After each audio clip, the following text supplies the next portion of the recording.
and to the republic for which it stands, one nation, under God, indivisible, with liberty and justice for all. All right, we'll be opening with a public hearing on a dangerous dog that was brought to before the Board of Selectmen. I'd like to start with the town administrator.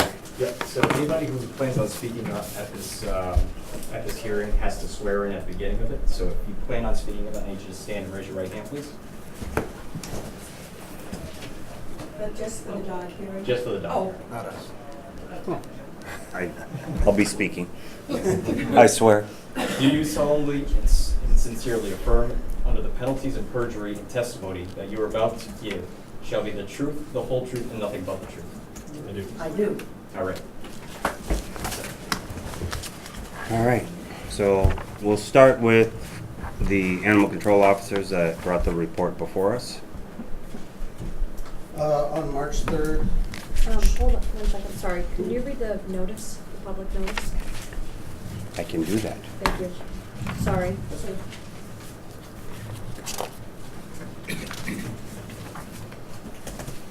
Okay. Town of Barre hearing notice dog hearing. In accordance with the provision of MGL Chapter 140, Section 157, and Barre Bylaw Chapter 11, Section 13, a public hearing will be held by the Board of Selectmen on Monday, June 18, 2018 at 6:35 p.m. to determine if a dog at 612 Wheelwright Road, Barre, Mass. 01005 is a potentially dangerous or dangerous dog. The meeting will be in the Selectmen's Meeting Room, Henry Woods Building, first floor, 40 West Street, Barre, Mass., at which time interested parties will have the opportunity to be heard. The meeting room is accessible. Persons requiring special accommodation should contact the Selectman's Office, 978-355-2504, in advance. For the Board of Selectmen, Fezikowski, Administrative Assistant. Please. Thank you very much. On March 3rd, Shirley Lamb was walking on the street Wheelwright Road by number 612 when a Mastiff aggressively charged off that property and onto the street, violently knocked her to the ground, causing multiple injuries to her head and arm, including puncture wounds on her arm and tears to her clothing that are consistent with a dog bite, even though she states that she cannot say for sure that the dog had been beat by her.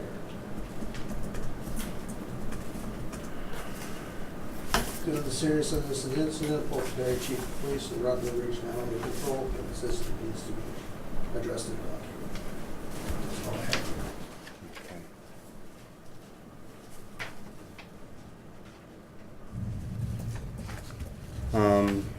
Does the police department have anything they would like to add to this? Nothing specific that we'd like to add. We responded to a medical call. Mrs. Lamb stated that the facts that the dog ran out, jumped on her, and she fell down. From that point, we just referred it to the animal control. So we have nothing specific to add. Okay. Is Ms. Lamb available or interested in speaking? Okay. Apparently she's not here, that's fine. All right, I would like to, I'd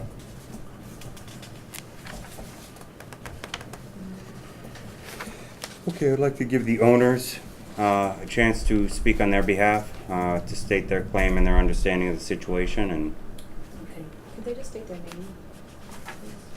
if you could, Yes, please. my name is Thank you. Janice Cullen, Thank you. and I'm asking that my lawyer be present. Okay.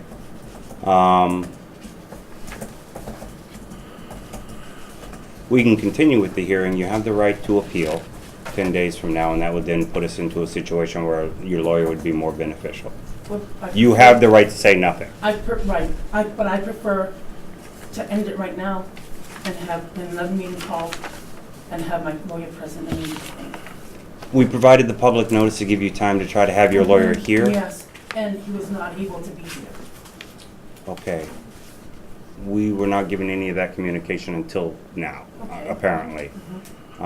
Because of that, we're more than likely, and I'll not speak for the board, but probably going to continue with this and then allow you the right to appeal, which we can then work through and find out.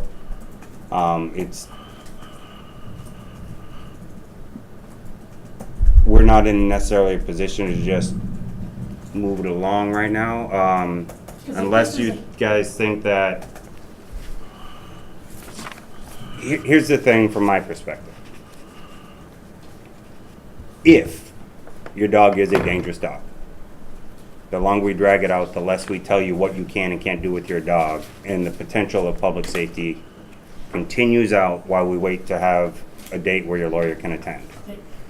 So that is why I would suggest we would move forward. At a minimum, we may just say, this is what you have to do with your dog until. But I would need the rest of the board to see what their opinion is before I could make, I'm just suggesting, from my opinion, I wouldn't necessarily want to postpone it, given the notice you were given. March, was it this incident happened, was it in March? Yes. Supposedly? It's Okay, mine. March, April, May, June, in those 3 months, there was no other incidents. Nothing. The dog has not barked at anyone, looked at anyone cross-eyed, or any of that stuff. So why wouldn't it be okay? Because right now I can tell you, I feel really uncomfortable in this room at this time. Extremely so. And people, and I'm sure that there are people in this room who do know. And I really would like to leave forthwith, because I do not, like I said, I feel very unsafe in this room at this time. Okay. I wish my boy could be present right now, and my tears, sir, are genuine. So help me God. I don't feel safe. I don't feel comfortable. I would like to take my children and leave. This is supposed I to be for would the not public. ask you to stay somewhere you feel unsafe, but I do not understand why you Don't ask unsafe me- is your feeling, don't ask because me there's no why. one here that's gonna present any harm to you. That's not so, sir. No, I mean, in this room, there's no threat this to you or your family. at this There is time- discussions about your dog and what we may be asking you to do about your dog. But I am feeling very stressed. I do not want to be here any longer. We had 90-day impositions on all the dogs. Can we just see how we're doing with the licenses Actually, and other things? we didn't have it on all the dogs. Yes, we did. Mhm. They all had to be licensed and ready, and we can just see how they do. Well, that. some of that. Why not? I This misunderstood. all may be moot. If they're not licensed and things aren't up to snuff, it's supposed to be in 90 days, it's moot anyways. But that would be pursuing, so I guess I'll ask the other board members, what's your opinion about moving forward with the hearing or not? Absolutely. It was notice was given, if they knew their lawyer couldn't come, they should have given this board notice. They had received the certified mail on June 1st. Just- Okay, just for yeah, and they record. didn't necessarily deny that they weren't given notice, I would just like the board to know when the notice was received by them. okay, thank you. Yep. Charlie, your opinion? My opinion is same as. Okay. It seems like we're gonna be moving forward with this. You do not have to answer any of the questions, you do not have to make a statement, that's your choice. You do have the right to appeal, so whatever we state does not mean it's the final decision, and allows you a little time to work with a lawyer and try to feel more comfortable with how you could address the situation further. But we are more than likely just gonna move forward with her, but I wanted to make sure you had the opportunity to say something. You did. It'll be noted that you had requested to postpone it for a lawyer, so that'll be part of the record. I'm sorry. Just really, I'm tight. I know nothing about this law business. All the stuff that I've learned has been recent because of the stuff that's gone on.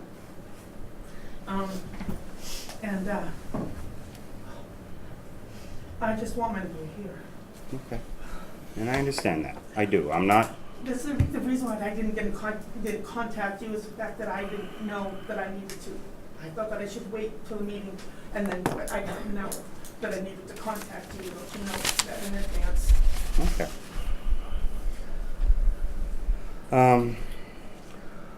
Per kind of what Greg had requested, can you speak to any of the follow-up that Jen may have done on the previous requirements we put that is more specific to all the dogs, not just the one dog? Like what did I met with Jen the other day, she had Oh, swung in. okay. I don't know if you have any of the information too. I have some of it, but Yeah. if you have something, Do we have that email? I mean, I know the dogs have all been registered now. They're correct, all the dogs are Yes. registered. Greg, I don't know if you're listening. So yeah, all the dogs have been registered, even this dog that's a service dog. I think Jen said she swung by there, she was unable to get entrance into the home to check a that's couple what I things. have. Yeah. And we have not received any insurance policy to date. I don't know if have you sent it? I accidentally got the wrong insurance, so I'm gonna redo it on Friday. I got, their health insurance instead of the liability,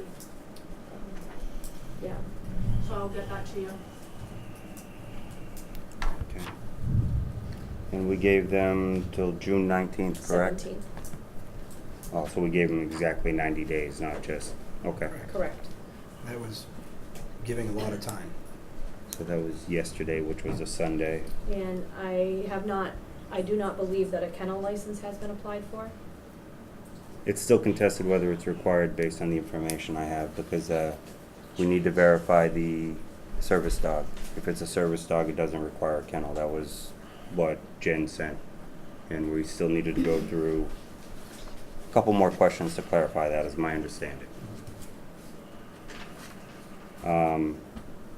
If I do recall, the email stated that the outside encasement was created, but it couldn't be completely inspected because there's a fence separating and she wasn't allowed to get back there to look at it at the time. No one was, my mom wasn't home and she's the homeowner, so, and I wasn't there either. My little brother was, so Okay. that's why. Okay, so timing didn't work. Did she give notice of her inspection before she showed up, or she just swing by? No, she swung by, but I believe Mr. Cullen's also an owner on the house. Take me. Mr. Cullen? Nope, just me. Good enough? Yeah, I think the town has both, but. If she can give advance notice, then that's, There's a sworn statement, so if it ends up being an incorrect, we'll figure it out. But I don't think you're trying to lie to us. I'm just saying that you made a statement. I'm gonna take your word for it, because you swore, and so we'll go with that. If you were mistaken, it'll be proven. And I do mean mistaken, not necessarily Thank you. with ill intent. Thank you. All right, so the dogs got licensed. The case gate inside the house, double door entry in the pen. the answer to the house was that it has a double door entry, so that fit according to Jen. She did state that in an email that I had read. And there is an enclosure outside, but again, all the details of whether it's 2 feet, concrete pad, top, I don't think she had a chance to review that in detail. So the insurance policy, if I'm correct, appears to be the one thing that we haven't received per the date, and what would be considered proof of service dog registration to be provided to the office may not have been received, but I understood that Jen mentioned that the state may have other methods in which you get it. In other words, the way you ask, we might not have asked legally the way we asked. I'm not sure, but I just do recall that there was some question about how you approach that and how you go about that. I think there is a department we can request that will have a list of registered animals or something of that sort. With the service, the dog is an emotional support dog. Okay. It's, we use the term service dog interchangeably, and I know that that's not correct, but she is an emotional support dog. Then we need a kennel license. Say it again? Then we need a kennel license. And it should have been done by now. And the insurance policy should have been done by now. You had 90 days. And you found out just today, you had 90 days to make sure this is done. And if you took this seriously, you'd have done this earlier, and you'd have found out it was a mistake, and you would have fixed it before the 90 days was up. When someone gives you 90 days, you don't wait to 89 days and try to take care of it. You make sure of this. That's what I do. Obviously not what you do. I don't like that that's not done. I don't like the inspection's not done, but that's not your fault. That's the inspector didn't make an arrangement. And the licensing, if you need a kennel license, you have to get the kennel license. You have to apply for it. okay? I'll have the insurance by Friday.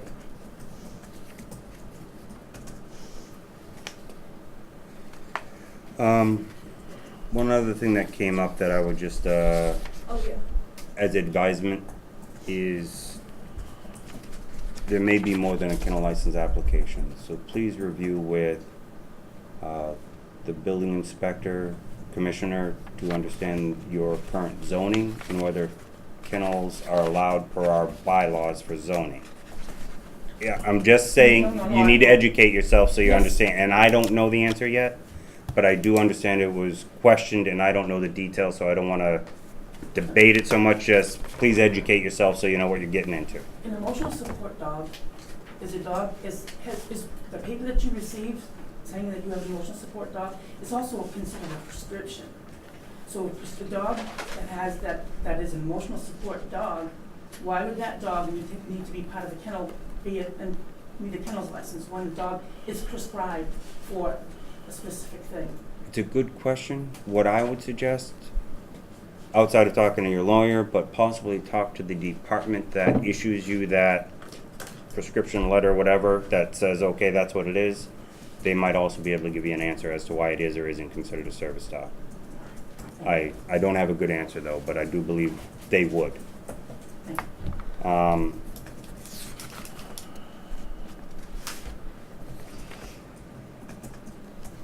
Okay. As far as the issue with that dog goes, as my opinion was 3 months ago, and my opinion still is now that we can talk about this dog, it attacked a person walking down the road, punctured the skin, it is a dangerous dog. The sanctions I would have are the same sanctions you already have in place. I just want to make the note that this is a dangerous dog, it has attacked someone unprovoked, it punctured the skin severely, and caused the bruising, and the sanctions are the same. I'm not going to do anything else to the dog. I want the dog taken care of, and they've taken most of the steps. I'm disappointed they're not all done yet, but they can after Friday, in my opinion, to finish it. I think they're trying to comply, and I think they've done most of it. There's nothing new. This is the same dog before. We just didn't discuss it last time. Same owner, different dog. Different dog, but this dog this is the same event that happened right before our last meeting. It just wasn't on the agenda to discuss that dog. So there's nothing different that we didn't know about it. This isn't a new event. Right, it's not new knowledge. And this is why we had all the dogs licensed, but I want that dog also held to the same kennel restrictions as the first one. What's your thoughts, Charlie? Mm-hmm. Same thing? Yep. May I just ask the name of the dog that is in question? I believe Bree, Bren, Bren, BRY, and then was Bree the other dog? Nico. Nico. Wait, Okay. I have a question, actually. So when I went to go pay the dog licensor, my dog, the dog license, that dog wasn't even in your system, and I was just confused as to why it was such a big deal. Which one, the Nico? Nico, he wasn't in your system at all. Well, sometimes that is the big deal, because it means you didn't come and register. No, I'm saying that, like, after, like, he's a new dog, he's young. Oh, okay. So I'm saying as to why he wasn't put in the system after we did. We don't put him in the system until you come in to pay for it. We can't put him in because, Okay. Okay. It doesn't Yeah, it was exist more of until you a come in. administrative process. right, Okay. Yeah. does that make sense? Yeah. He doesn't exist in our Right. system because we can't say, hey, this person has a dog and this Yeah. is the name. Well, you could deem him dangerous. It came before us, and one of the requirements, sorry, if I might, was that the dogs become registered, so. Okay. If someone drives a car down the road that's unregistered and they get stopped, Right. it doesn't suddenly register the car with the registry. I'm They not have- saying they- that. It's the same thing. Right. What we're talking about here is licensing and registering the dog. It's just a registry. It just tracks the dog. That's the whole purpose for it. Okay. We don't register it for you, you register it. I follow what We're you're aware of saying. it, that's why we made the restrictions. No, but The other- my other dogs, though, that I didn't come. I don't my know why, puppy- that's not what we do, that's what the clerk does. Yeah. If your other dogs had been registered even in a previous year, we still know that they're your owner until someone says different. Okay. So if they had been registered previously, that's why they were in our system. With a new puppy, a lot of times why we wouldn't automatically register it is, despite all the information we gathered even in a meeting, we need the owner to formally come in and kind of sign their name saying, yes, this is my dog. Otherwise, we make assumptions and all of a sudden we're applying a dog to somebody that's not the appropriate owner. So it's more paperwork administrative reasons.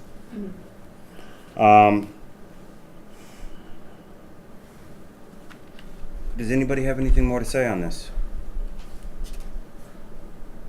Okay. I think it's fairly obvious that two of the board members have stated their position.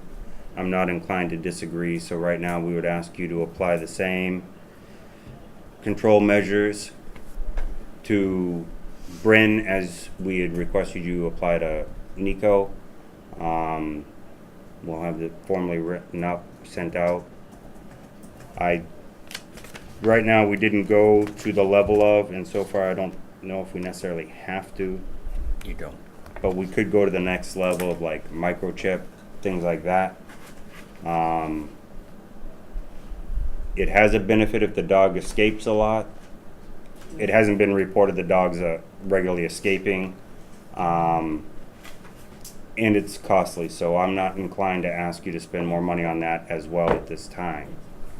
I wouldn't hesitate to do it though if we do hear from you guys again for any dog at the household, just because it would get to a point that that might be a need for a tracking system. I do have a question on the kennels.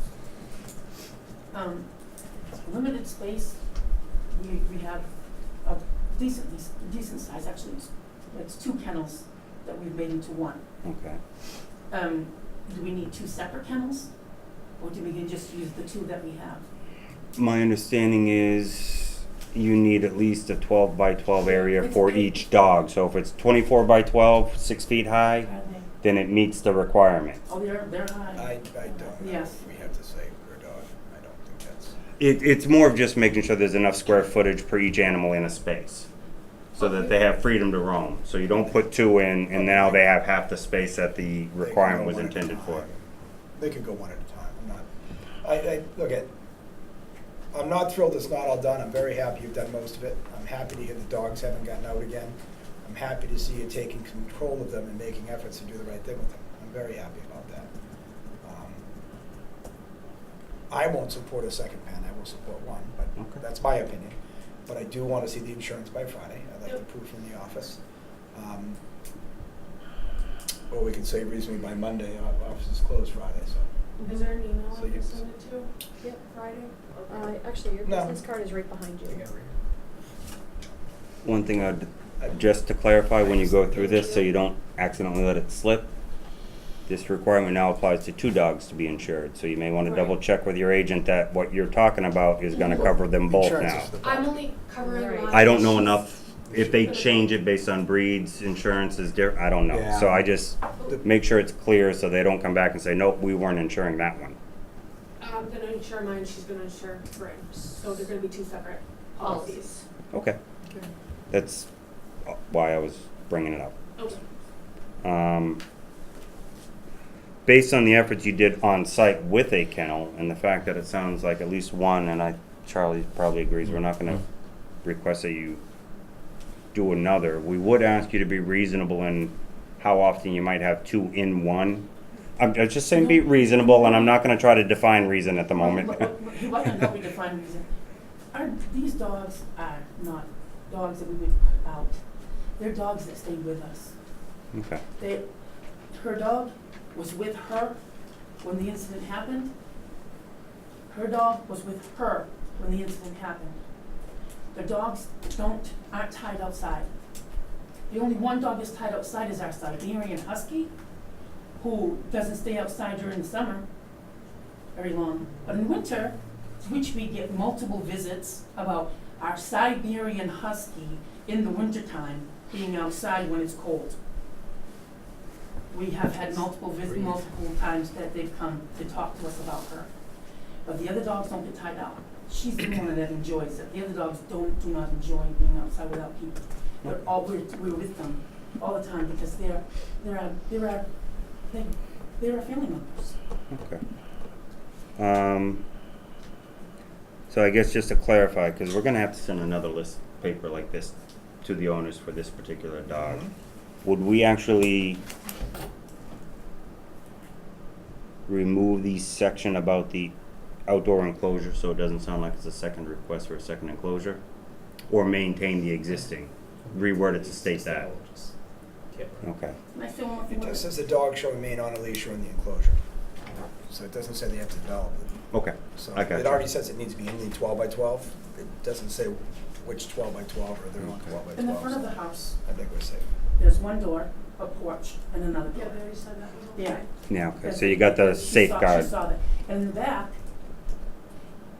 it's fenced off. And there's the kennel. So we can say there is a double enclosure. Would you consider that a double enclosure if the yard is fenced in and the enclosure is inside the yard? Fence is like 6 feet, 8 feet. Oh, I'm requesting, Yeah, I was just- okay, I was I just got adding you, that the height of the to it. fence. Yeah. Yeah. Okay. And, well, I would leave that the to reason them to there's a roof- provide a Because that would report, be- and if they think you should take extra double steps. Front and back. But the reason there's a roof on these, because dogs can go over 6 feet. So even Yeah. if it pushes out past you, it can jump the fence. So I would say no, it doesn't. But even a kid gate inside, something to slow the dog down from coming out the door to you, is all we're looking for. Something that it can't just run by the door and get it, you know. It's not gonna run past you and the kitty gate in the door. That's not what the dog's gonna do. They're talking about the enclosures. I know. Okay, the second, But so okay. once the dog, the front has a double entry like a mudroom, I understand that, that's perfect. It just makes, when you open the door, the dog can't bolt out. You need something to slow the dog down from bolting out of the house. So once it bolts out, if it does go out past the door, and then there's only a 6-foot fence, I had a 110-pound Rottie, she could clear a 6-foot fence like it was not even there. So they can do it, so that's the idea of the double. It's only a little bit left to do. It's Oh, not yeah, a big I'm stretch. not saying. We're not unreasonable people. You've done most of it. I just want to get, do you guys have any more feedback based on this discussion? Your position as an animal control officer, does it seem acceptable, reasonable? Do you see us missing something? No, I don't see anything being missed, is there anything?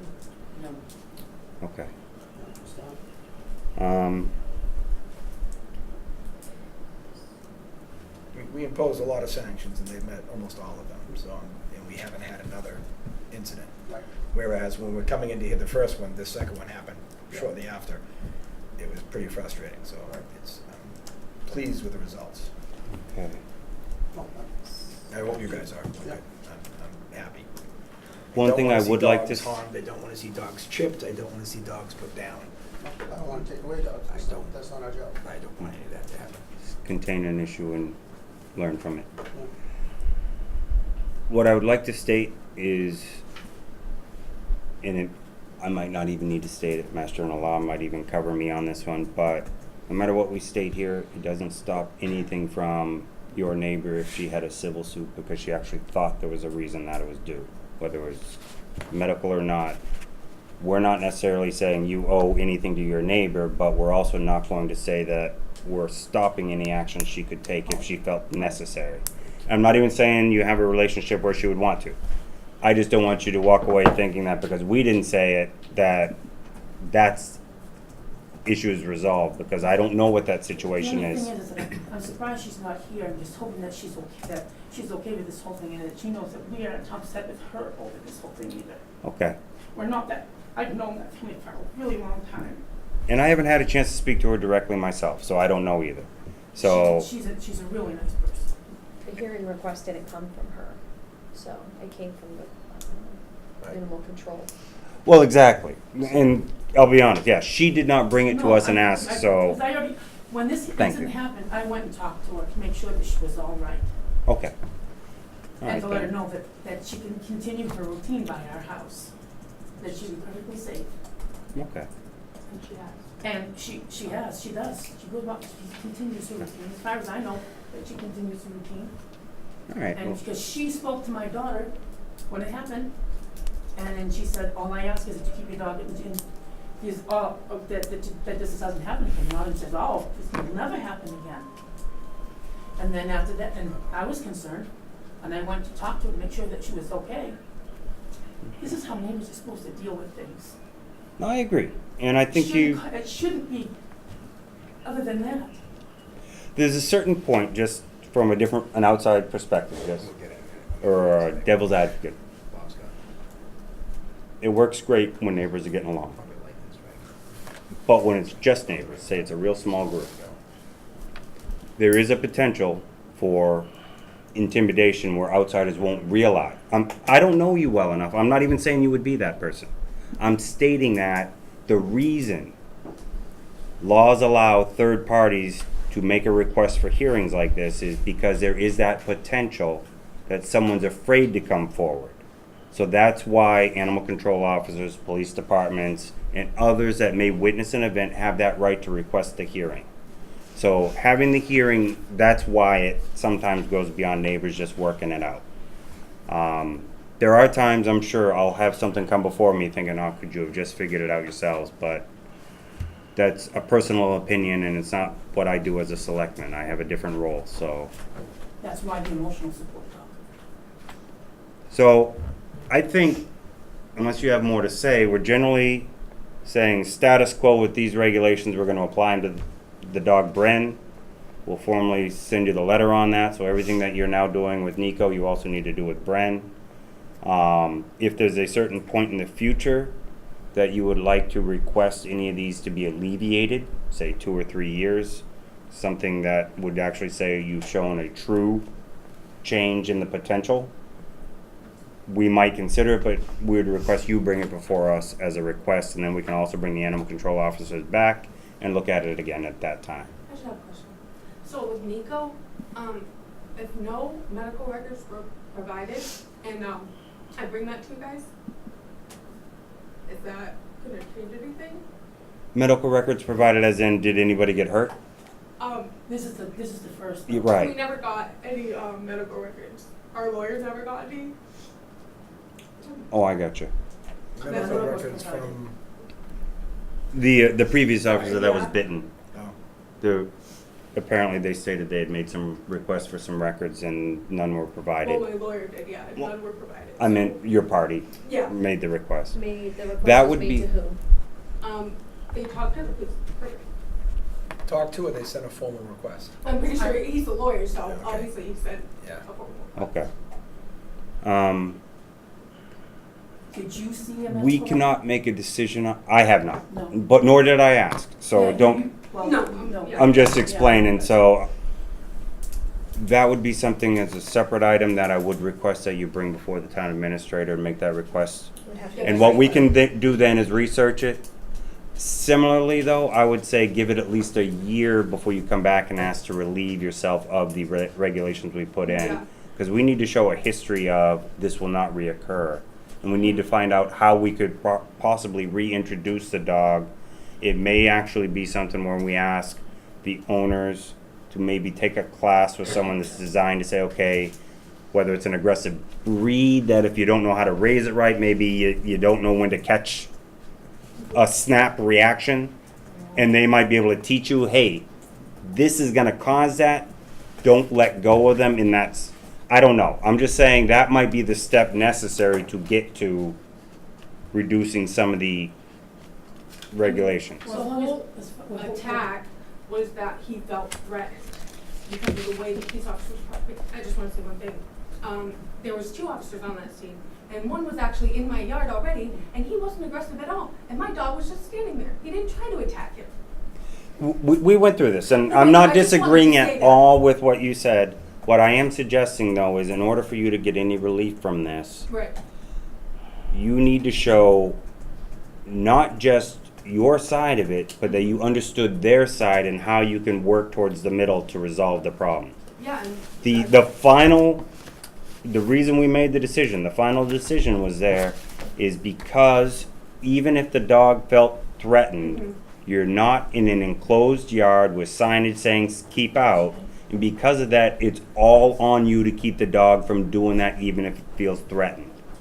Because you haven't done that, we're asking you to take these extra steps. Now, if you can show learning from experience, similar things, and then come back before us, we might entertain. But right now, you're still telling me, you're not telling me that part, if you follow what I mean. Like, Why I understand, had I not let the dog get out of my hands, it wouldn't have happened. Yeah, I can show you how he walks around the yard now. So. I understand. And it's not necessarily a life sentence, but it takes time to show it. So we can't just make a decision tonight to say anything about that other than, let's see if time shows it. I was just asking. I would definitely entertain something though down the line to hear what you have to say and then get more feedback from others that may also be able to support that. I don't know about the others, but I would entertain it. Do you guys want to make a motion on just reapplying this? Certainly, I would make a motion that we reapply the same conditions to the dog named Bryn as we have on Nico. Okay, I'll second. Any more discussion? However, there will not be 90 days to comply. Okay. Compliance should be within 2 weeks. Is it, well. we Because don't- everything else is there, so. It's most just doing the right thing. It's just getting, yeah. Okay. So if we get the two, You're mostly done. You've done most of it. You haven't had any instances. Keep up what you're doing, you're gonna be fine. Do you want to say 2 weeks or just say June 30th? It doesn't matter. I said 2 weeks. She said she'll have it Friday, so it's moved. 2 weeks. Well, I There you don't go. know when she's gonna be able to have her. just- Hers is past due. Who? who's who? Puts on July 2nd, the next select board meeting anyway, I'm so. gonna have that Oh, for okay. you guys Friday. Hers is Do you Bryn. want it? Okay, then June 30th as Getting well. the inspector in there before that next meeting. It's That still should be live. part of this. So no, why don't we do 30 days for that insurance policy for the new dog? I Okay. thought she was saying they already have it set. Okay. I want to give her All some right. time. The, Because I don't know what the insurance is going to cost, and the same thing, I don't expect anyone to just kind of plop out whatever they ask for up front, so I'd give it 30 days for the insurance on Brett. For All right. just the insurance? no, Yeah. it's all the same outside of that, Everything else right? should be done in 2 weeks, because it's basically done, but the insurance, The one issue though, 30 days. So my motion's to apply all the same things with 2-week compliance, with the exception of insurance is 30 days. okay, we have one other issue that you're gonna have to work through that I also, it's the kennel license. I don't know the effort, I don't know the process or the timeline. So at a minimum, I would just request updates to the town administrator's office, board of selectmen, every To 2 actually be the weeks. building department. To tell us what you did every 2 weeks. If you've done nothing, tell us you did nothing and why. And I would still look for you to have it, at minimum, an application submitted to the right department that does it in 30 days.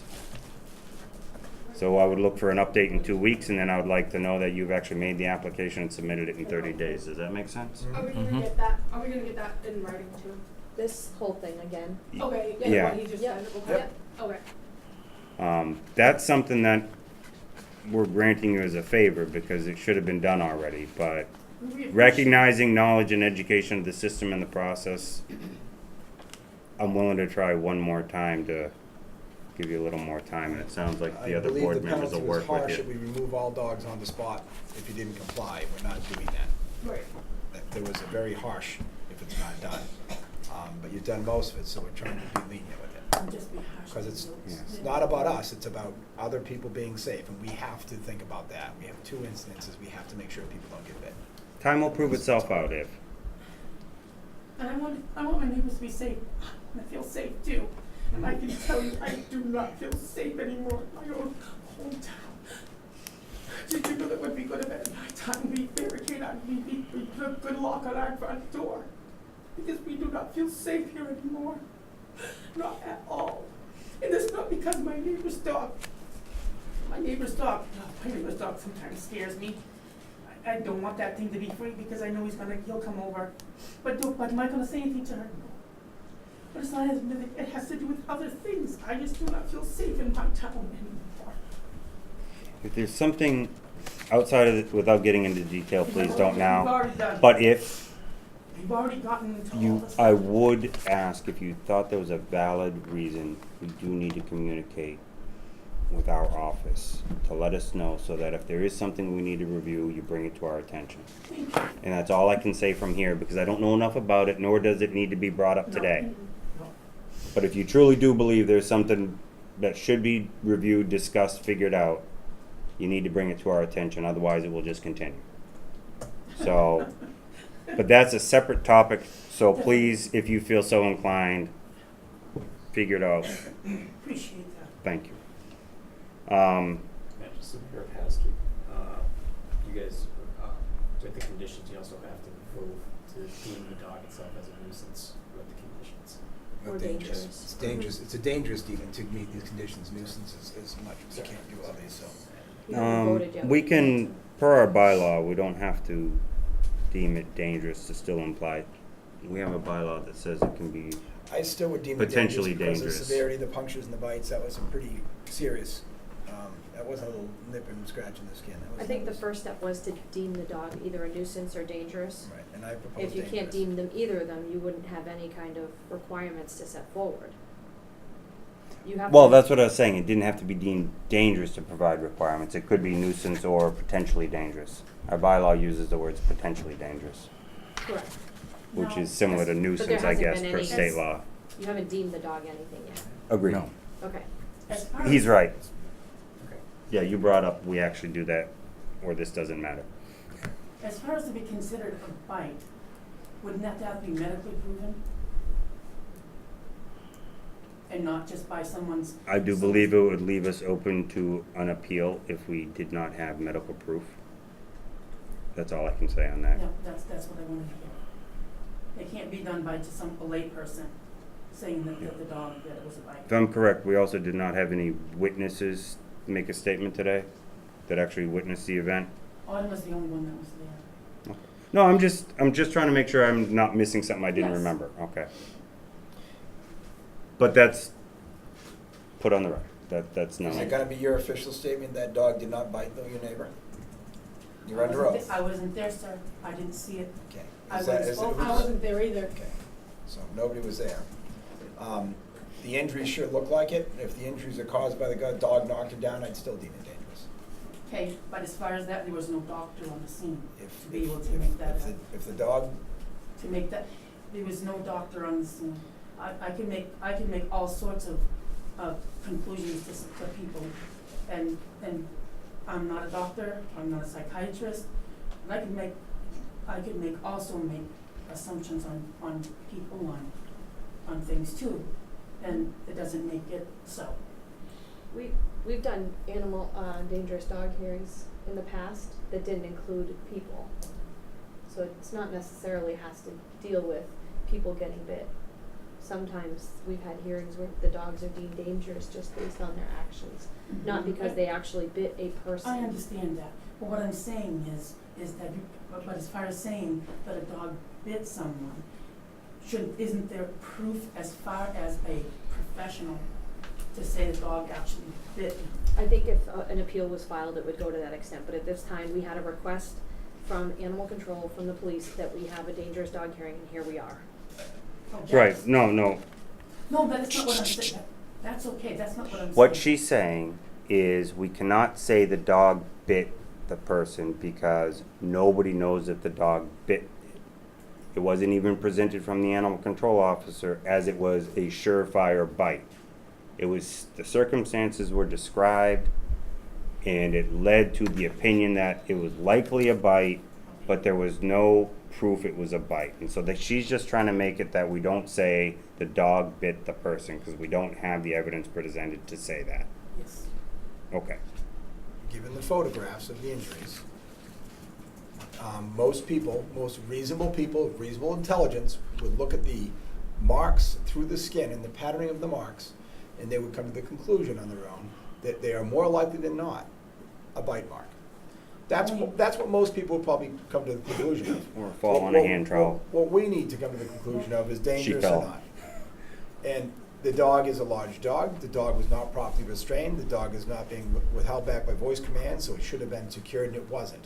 I need to make sure we take actions to secure the dog and make sure that it is kept under All control. those other things that you said were reasonable, very reasonable. And But as far as it has to be, as far as I know, it should be someone in the medical field to make that assumption, to make that fact. this hearing is for us to make our decision with what we understand of it But not as a and make. professional position, doctor. I'm ready. I have my Could I opinion that just- it's a dangerous dog, and I want these sanctions applied. That's my opinion. The position that any one of us take on whether it's a dangerous dog or a nuisance dog isn't solely reliant on whether it was a bite. And there's a bigger picture here, and he just explained a couple of didn't respond to control measures, that voice or whatever. It did jump on someone, it knocked someone over, injuries were incurred. That is generally the basis in which the decision will be made. Okay, that's, Whether it was a bite or not is still a personal decision, and it may be considered subjective, but according to the Mass General Law right now, that's what the three of us are. The ones that are gonna interpret what we believe is gonna make the public safer. So, it's not right now as much a debate about those details as the bigger picture and how we took it all in and what we believe is the appropriate way to keep the public safe. as long as it's not written that she actually bit someone when there's no. Agreed. And I do believe we will not be making that in the record. Okay. Right, it cannot be stated that way because it wouldn't be complete. Is there like a place where you keep all the dangerous dogs that the public can look at? You mean like the records? Yeah. Do you guys know? I think that's a state registry, right? Once it gets deemed dangerous, it actually gets filed with the state. So if it goes to another town, like in Barnstable, they can actually go to a state history saying this was deemed dangerous. I believe so, but I do not actually know that. Okay. It may be with the town clerk. She might have records here in town of which ones have been deemed dangerous. I think the state maintains a dangerous dog list, but it doesn't maintain a nuisance dog list, is what I thought I understood the difference was, is one says, okay, you're still keeping it local, you still think it's something you can work with, and one says, this is extreme, and if for any reason the owners don't comply and they leave or move the dog without telling us, the other town can now find out if it goes to get registered, they can check with the state and say, okay, we know this is a dangerous dog. And It so I attaches think that it carries dog. with that dog longer as a dangerous dog than a nuisance dog. That's my understanding. Am I correct as far as you know? Yeah, and I believe it's done, tracked by the state. That's the whole idea.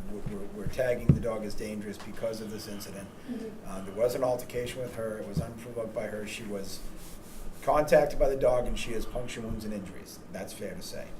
As a result of this incident, she was injured with a dog that wasn't on a leash, that wasn't controllable. That's why I say it's dangerous. We don't want this to happen to, like I said, a 6-year-old kid. No, I know. Yeah. I mean, that's why it's done. I'm not trying to be mean to the dog, you know that. We're not putting any new sanctions on you, you know that. We're being as lenient as we can be, because I know these things are not easy to comply with, and you've done most of them. But they do need to be complied with. Do you have anything else to add, sir? Nope.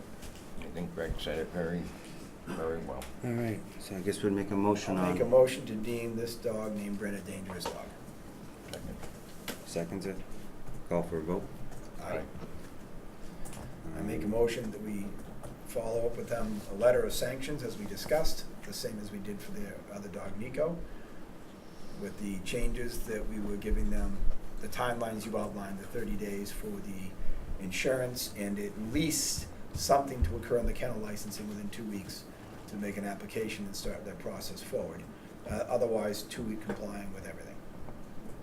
I'll second. Call for a vote? Aye. Aye. All right. All right. This agenda item is over. Thank you very much for attending. The hearing is closed. Please do recall, this hearing is closed. Please do remember that you do have the right, you have a 10-day appeal time. So if you do speak to your lawyer and you want to make any appeals to this, you have 10 days to file something. I Okay. believe it's actually something you would file with the East Brookfield District Court. Is that what? That would be our preference. I think you probably have any Mass General Court that you're allowed to, but I don't know the rules on that. Mr. So talk to your lawyer. May I say this? Thank you very much for the way you handled this meeting. I appreciate the way that you conducted this meeting Well, thank you. very much. Yeah. Have a good night. Thank you. Don't get too wet.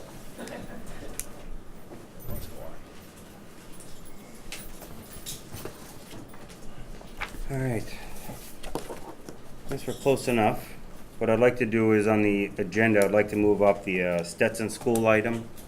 We have a handful of people, I believe, that have got some concerns here. We're all set with you if you're awesome. Thank you very much. Thank you. Thank you. Do you know if Bob's coming back or not, if he wanted any input on this or not? Is that a call? Okay. I'm assuming. Yeah, we're both stations, so it's probably lightning strike or something, so hopefully it's, Structure fire. what's that? Structure fire in North Brookfield. Oh, so mutual aid structure there, he's not coming back. Well, we'll work through it. Once they what tell I- both, it's gonna be fire related, so.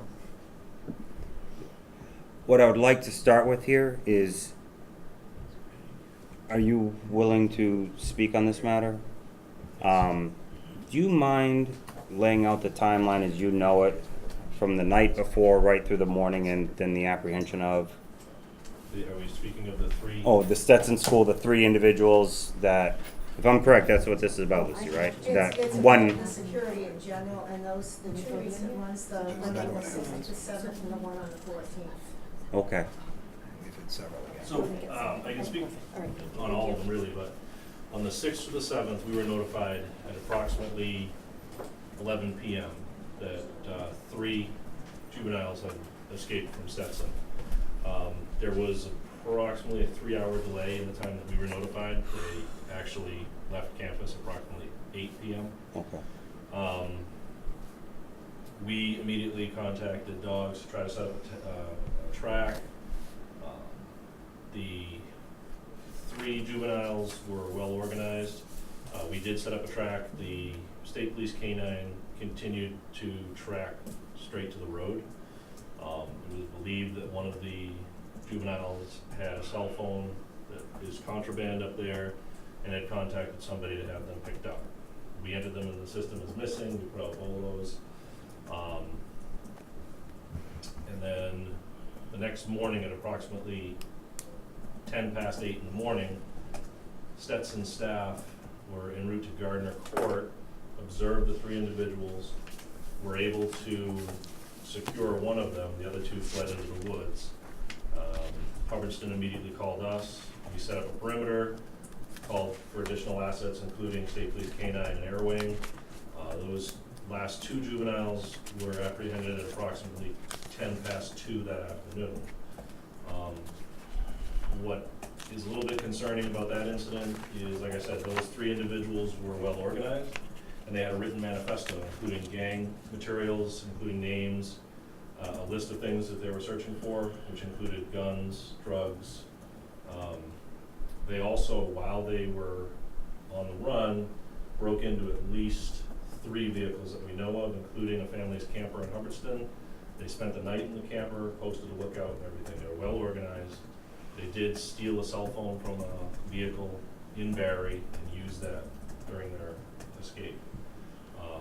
Like I said, as of right now, I know of 3 vehicles for sure that they broke into, but some of them occurred in Hubbardston, so there's probably additional charges pending in Hubbardston against those 3 individuals. The other night, again, a student went off campus. This time there was only about a 30-minute delay in them notifying us. Again, set up a perimeter, called for additional assets, and that individual was apprehended. I think it was an hour and a half later. He actually ended up walking back onto campus. So that's basically the brief on those 2 incidents. Okay. What I'd like to do then, Lucy, if you don't mind, you can actually present what you came here to present. sir. Oh, please, feel free to have a nice chair. Yeah. Okay. I thank you for the opportunity to talk about this, and I thank the Deputy Chief for that rundown, because now I don't have to say as much. You know, we're really concerned about that incident. There was Fox 25 news coverage that talked about the contraband, bomb manifesto, and the instructions for armed carjacking and armed robbery, how to evade police officers. It sounds like that's pretty much true, that they broke into places while they were gone, stolen cell phone. Now, and then a week later, another one.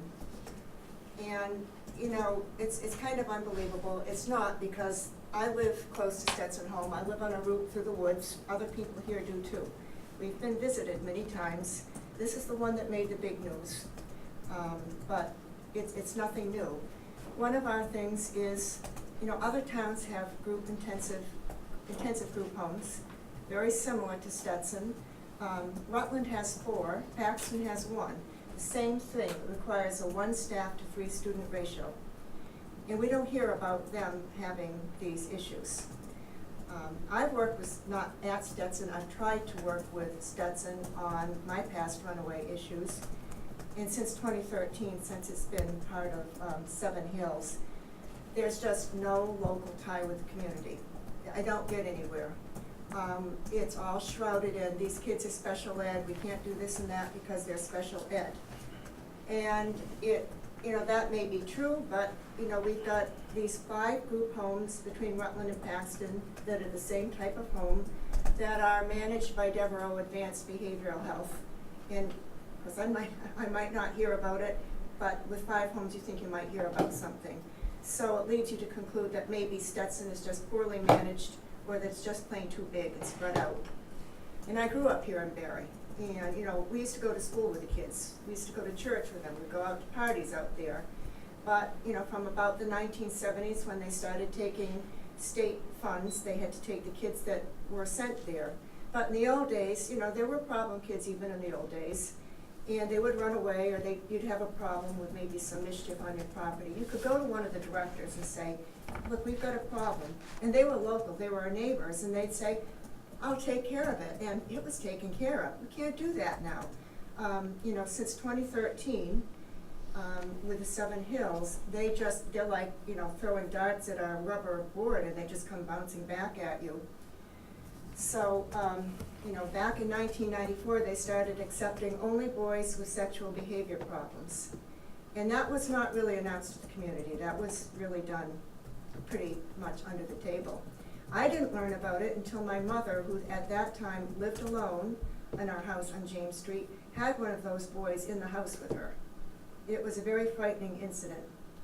And I don't even think the police at that time knew the serious nature of the boys' problems that were there. When she called after she convinced him to leave, they said, oh, don't worry about it. When he gets tired, he'll go back to the school. She was an elderly widow living alone. So I moved back in. I'm still there and still having problems. So there's another, my path through the woods, which I almost abut Stetson. I've got a short strip of Cook's Canyon. I know down Pine Ridge Ski area, down to South Barre Road's another way. And now they've got the solar panels they can hide under, so the helicopters can't see them. Okay. Back just a year ago, June 11, 2017, sunny Sunday afternoon, I have a kid walk up into my house. I'm running away from Stetson School. Can you tell me how to do it? Well, I said, well, you can't do that. You have to go back. And I look out, and at the tree line of my woods, which is 100 yards from my house, I see a very large man hiding behind the tree. And now I'm getting really scared.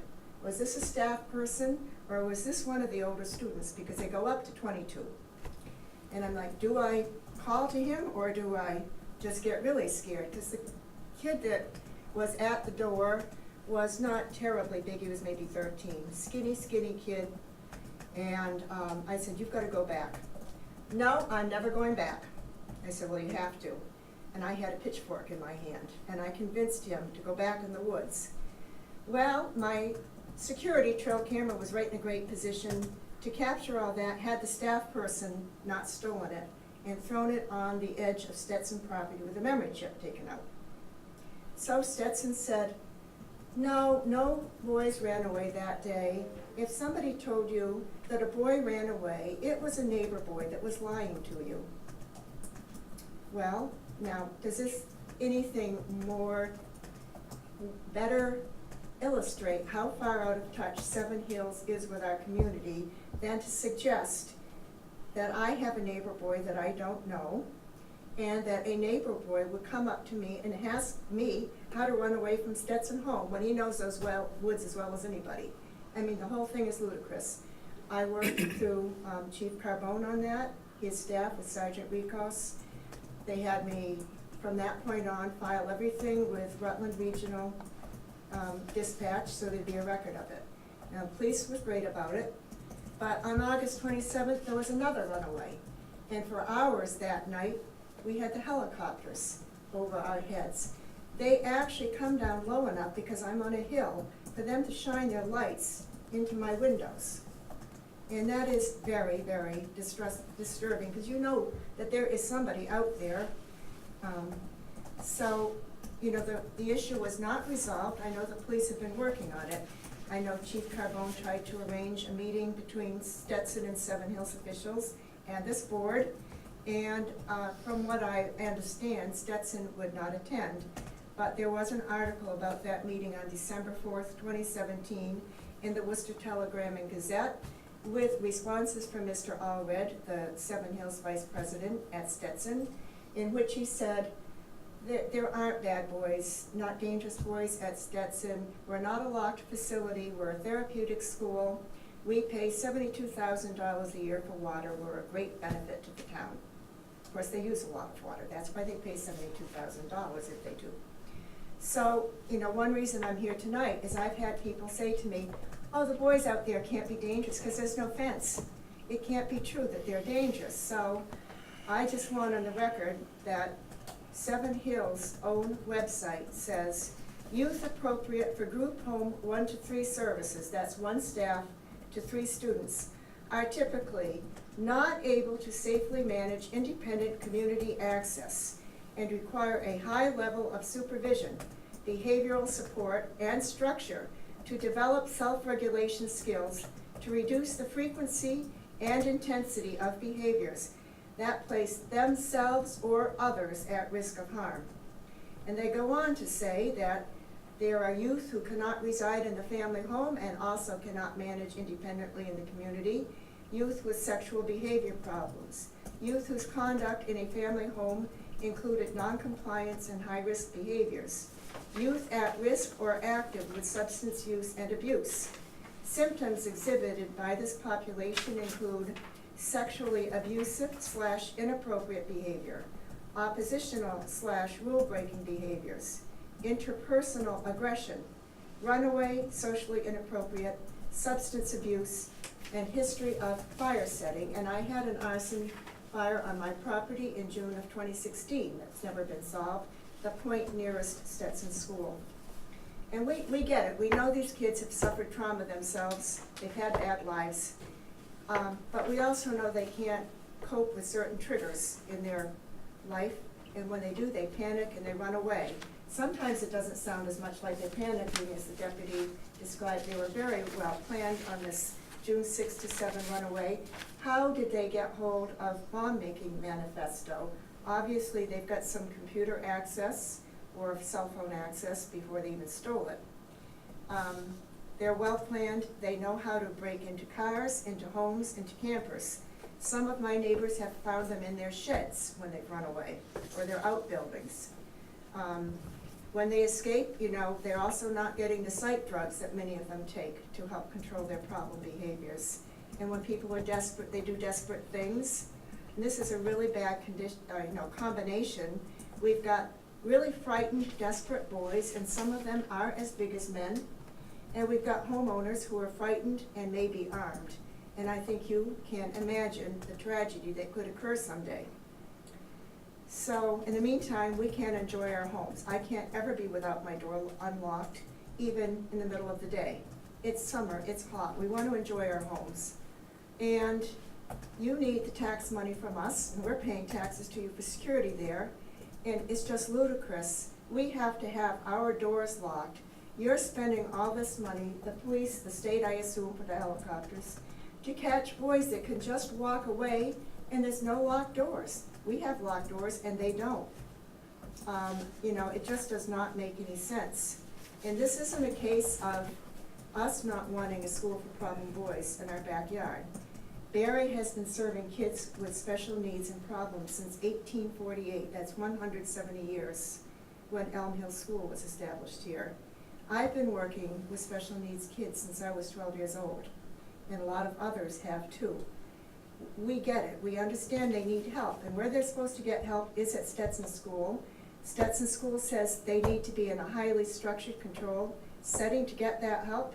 They're not safe, and we're not safe when they're not there. We want accountability on the part of Stetson and Seven Hills. I know the roadblocks they're throwing up. that we can't do anything that courts haven't decreed. I've heard it all. It doesn't matter. We need to do something. And I truly appreciate from the police that there were text messages sent out to some people in the last 2 breakouts, which has been one of our complaints. I don't get good cell phone reception at my house. I have one for emergencies when I'm away. Didn't get a telephone call, didn't get an email. I truly hope we can get a commitment to more fully notify people by all means. I think you need a computer to sign up for Code Red. We need to help people. I mean, our most vulnerable people, the elderly, mostly don't have cell phones.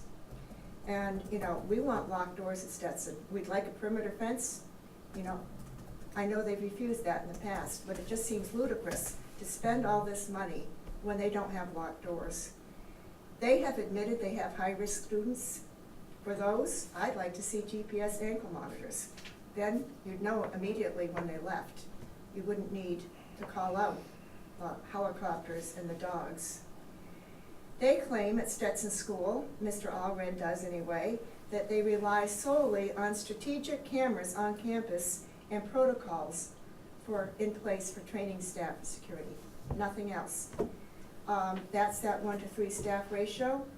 If you look at Indeed.com and employee reviews by both current and former employees at Stetson, there's very high turnover, chronic understaffing, that means poor security. Also comments about employees being injured on the job. Is it possible that the police can monitor their cameras 24 hours a day? So, you know, we also have people that are very concerned about the kids going to Quabbin and whatever other public school they may go to. Is that how they're downloading the information they have on how to do these criminal deeds that they have done? So I certainly hope that you would consider requiring Stetson and Seven Hills to work with a committee of town and school officials and citizens that are concerned to work with Stetson, make them work with us somehow on these, and to get the state involved. So, you know, I'm just begging you, please, we've got other people that feel the same way here and many that didn't come, but, you know, use our voices to help you force something to be done with Stetson, and thank you for listening. Well, I thank you for taking the time, very much. You got something, Charlie? Well, we requested the fence and Yeah, I know. didn't get too far with it. I thought we might have we did meet with them, and along with Senator Goby and Representative Berthium, I thought that we might be heading down a road for some progress, but I was very disturbed to hear the 3 hours. That's inexcusable in my mind. Yeah. Can I comment on that too?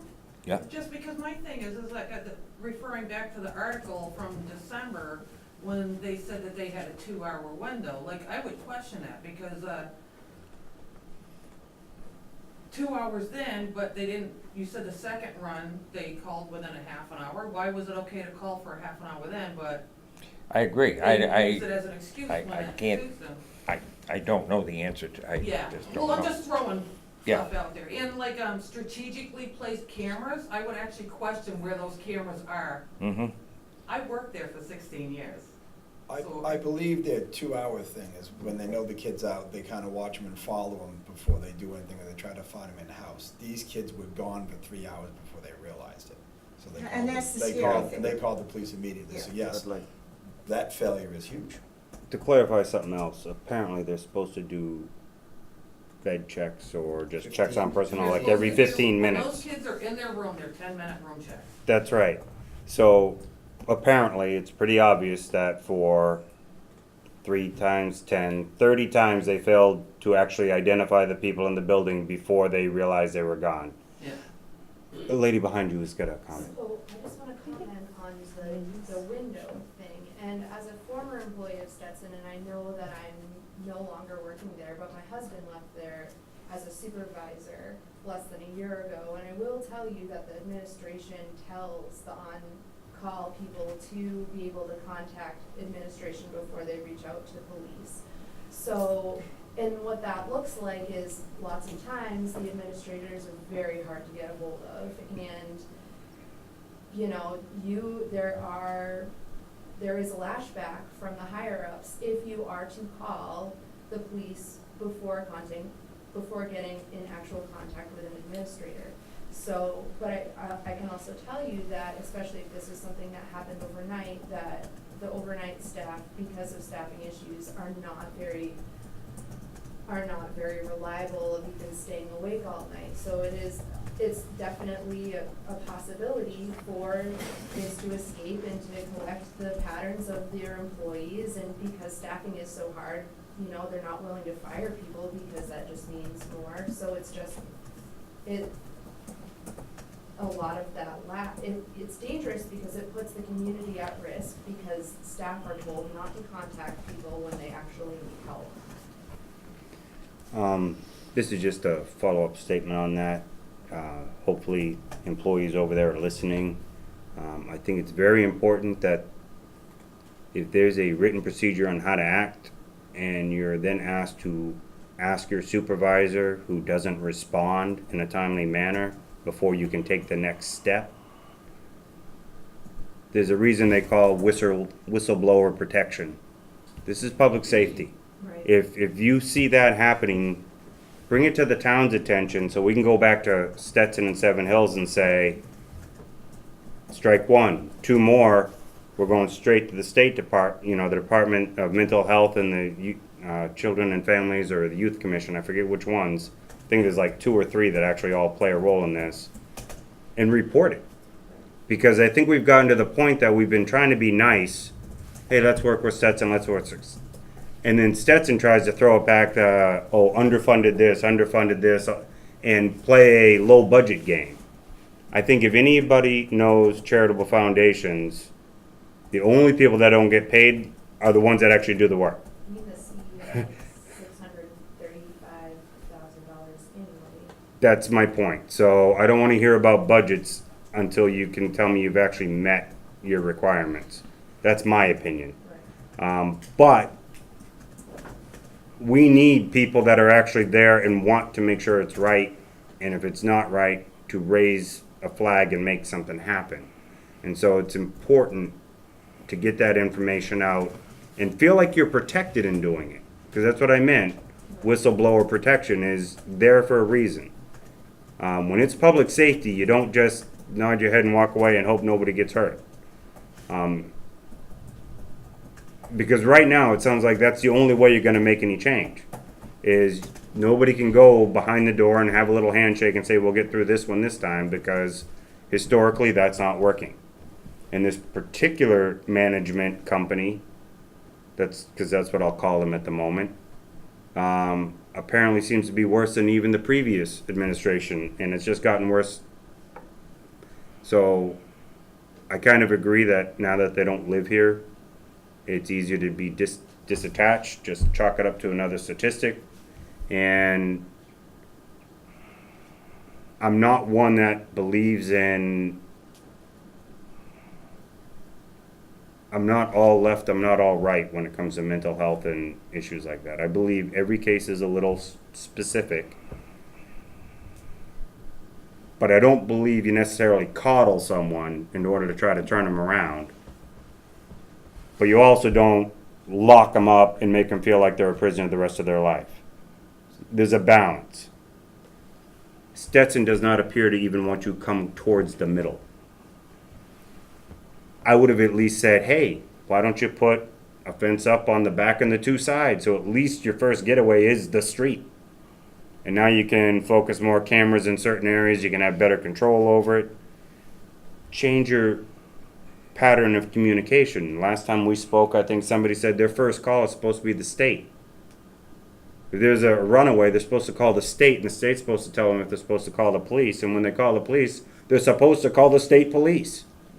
I still haven't quite figured out why they don't just call the local police first.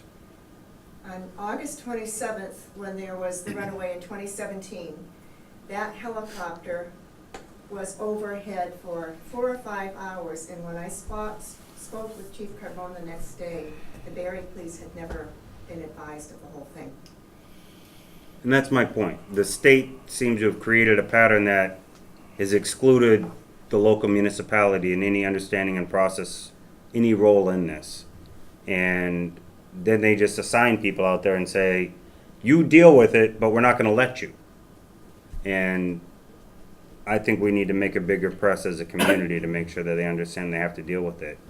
Because they might be a significant employer, they might have some benefit with water, but the truth is, we could have a for-profit come in and use that space and make more money and give us more money for using that space than they. And they'll hire just as many, if not, because they already got a building and a lot of land. So they're not necessarily a great benefit to this town. But we can create a partnership if they're willing to be partners. And I'm just telling you, from my heart, that's how I feel about it. Do you have something more? Certainly, I'd make a motion that we begin steps tonight to force Stetson to put a 12-foot fence with barbed wire top enclosing the entire facility in a 24-hour staff gate to enter. And we take whatever actions we need to make sure that comes. If that means we wind up in court, in the end, we wind up in court. But I think it starts with a letter asking them to do it. And if we need to refer to town council to see how to write that letter, we do it. And if they don't comply, we take them to court. This has got to stop. Yep. They should fence it in with a 12-foot fence. They should put a security guard 24 hours at that gate. And it's the transparency too. Then they can run around their little penned area all they want. They got acres and acres. The kids can run and they can follow them and let them have their hands-off philosophy. But they roam their place, not through the town and through people's properties. They don't have the right to roam free through private property and into traffic on our roads and things as they do. If they want to have hands-off and let them roam, they have acres and acres to let them roam. But fence it in. I'm tired of these things continuing. Yeah, I would second that, and I think we're reaching a point where maybe we ought to, I don't know if there's such a thing as a class action lawsuit, I'm not a lawyer, but it would seem like that they are clearly infringing upon the rights of our citizens, and not to mention our school children that are in school. I've heard incidents that have happened. I'm tired of it, and I the state is as much to blame as Seven Hills. They're the ones making these placements, and they're the ones that wanted this whole decentralization, and they got it, and now it's not working. It's tough when the state places them there because the state obviously doesn't have much oversight on these facilities. They just place them and we're done with it. And that's a shame that that's how it goes to that end. And these facilities are obviously doing everything they can to maximize profit. They're a business. They're a non-profit, but people are making money. They can afford a fence. It's not a difficult thing to do. It's the neighborly thing to do. And if they don't do it when we ask them to do it, we should take legal steps to force it to be done. Yep. What I would like to, just that clear, but what I'd like to add to that comment about the security fence is also that the Barre Police Department write up a communication protocol that is acceptable to the chief, and let Stetson know we expect him to do exactly as the chief asks. He does not need to work with them if he doesn't want to. He can just write it down and say, you're gonna do this, and we'll just mail it to him. But if he wants to work with him, that's his privilege. I wouldn't tell him to or not to, but he's had discussions with him. We've done this. This isn't like, let's revisit and talk again. We've talked, and we've talked, and we've talked. And they pretty much just try to placate you enough to go away and try again. And I agree with fellow board members. I'm tired of it. And we're getting to a point where this isn't just a runaway. It's someone breaking in, writing up manifests, talking about major violence, trying to get... I don't want to hear again that these people aren't a public safety hazard when the proof is in the pudding. I've talked to the chief recently and suggested he might want to contact Seven Hills. They're never going to give out private HEPA protected information on the students, but they can certainly categorize them maybe into 4 groups of seriousness, category 1, 2, 3, or 4. And they can discuss what those categories would be and how many students fall into each category. So at least our police department would understand what type of people are living there. And when someone disappears, they need to be told in a timely manner. In a different category, we could require a different timely manner of reporting. And then the chief would know exactly what type of person, what type of danger they pose, if any, when they escape.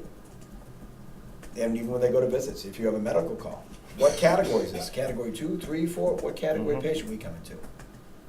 What are the police and EMTs walking into when we go on site? Because we still got that facility all the time. But I think we need to take this seriously, and that'll be my motion, that we take actions to secure their property with a fence and a guard. And, pardon? The communication protocol, just was one motion, if you're okay with that. Mm-hmm. Absolutely. And the communication protocol. You second that already? Yeah. Claire? On their statement that they have one person with 3 students, can we ask them to prove that to us? I believe what we can do is ask the state to check and verify it, Well, that is the because they state. fall under the That is, state yeah. reg. I mean, the state would verify that Seven Hills has the 1-to-3 ratio. I don't know if we can go in and ask, and they have to answer, but they do have to answer to the state that manages their funding and the mental health regulations or the child services regulations involved. I don't think I don't think we have the Should be authority able to step in and tell that ask. by their Sure we do. staffing and We can by ask, but they're not required to students. answer us, is all I meant. Yeah. Could we ask the state to audit their staffing records? I mean, Mhm. use the word in audit. Yes, I like that. It is. As well as training records. Yes. Because you might have someone you call a supervisor that still doesn't understand the concept of public safety. Yes, I'm wondering about, the one that works 3 to 11 on a Sunday night, because most of my runaways have been Sunday nights or, some evening or on a Sunday afternoon. And believe me, I was far more afraid of the staff guy that was hiding behind my tree and stole my camera than I was of the kid. So I'd like to know who some of those people are. Yeah, it's the staff Cory checked. That'd be interesting to know. Because I would think What that did you say? it's a staff Cory check, because they. Yes, they are. should be. Well, they should be, doesn't mean they all are. Well, But- it doesn't mean they've been caught for anything. But it also doesn't mean they really all are. Well, there's a lot with Corey that people don't quite get. Corey also doesn't mean that everybody's getting checked for the same background. That becomes a subjective decision by the organization that's making the request. Well, the Corey doesn't include the sex offender registry either, some sketchy staff. Well, that's all I'm saying. I don't know, but to say they're Corey could be an easy one to say yes, and all it meant is they got a CJIS report, and what did they do with it? They may just put it in a file. That signifies they got Corey'd, because you don't have to do anything if they don't have a record. Yeah. That concerns you.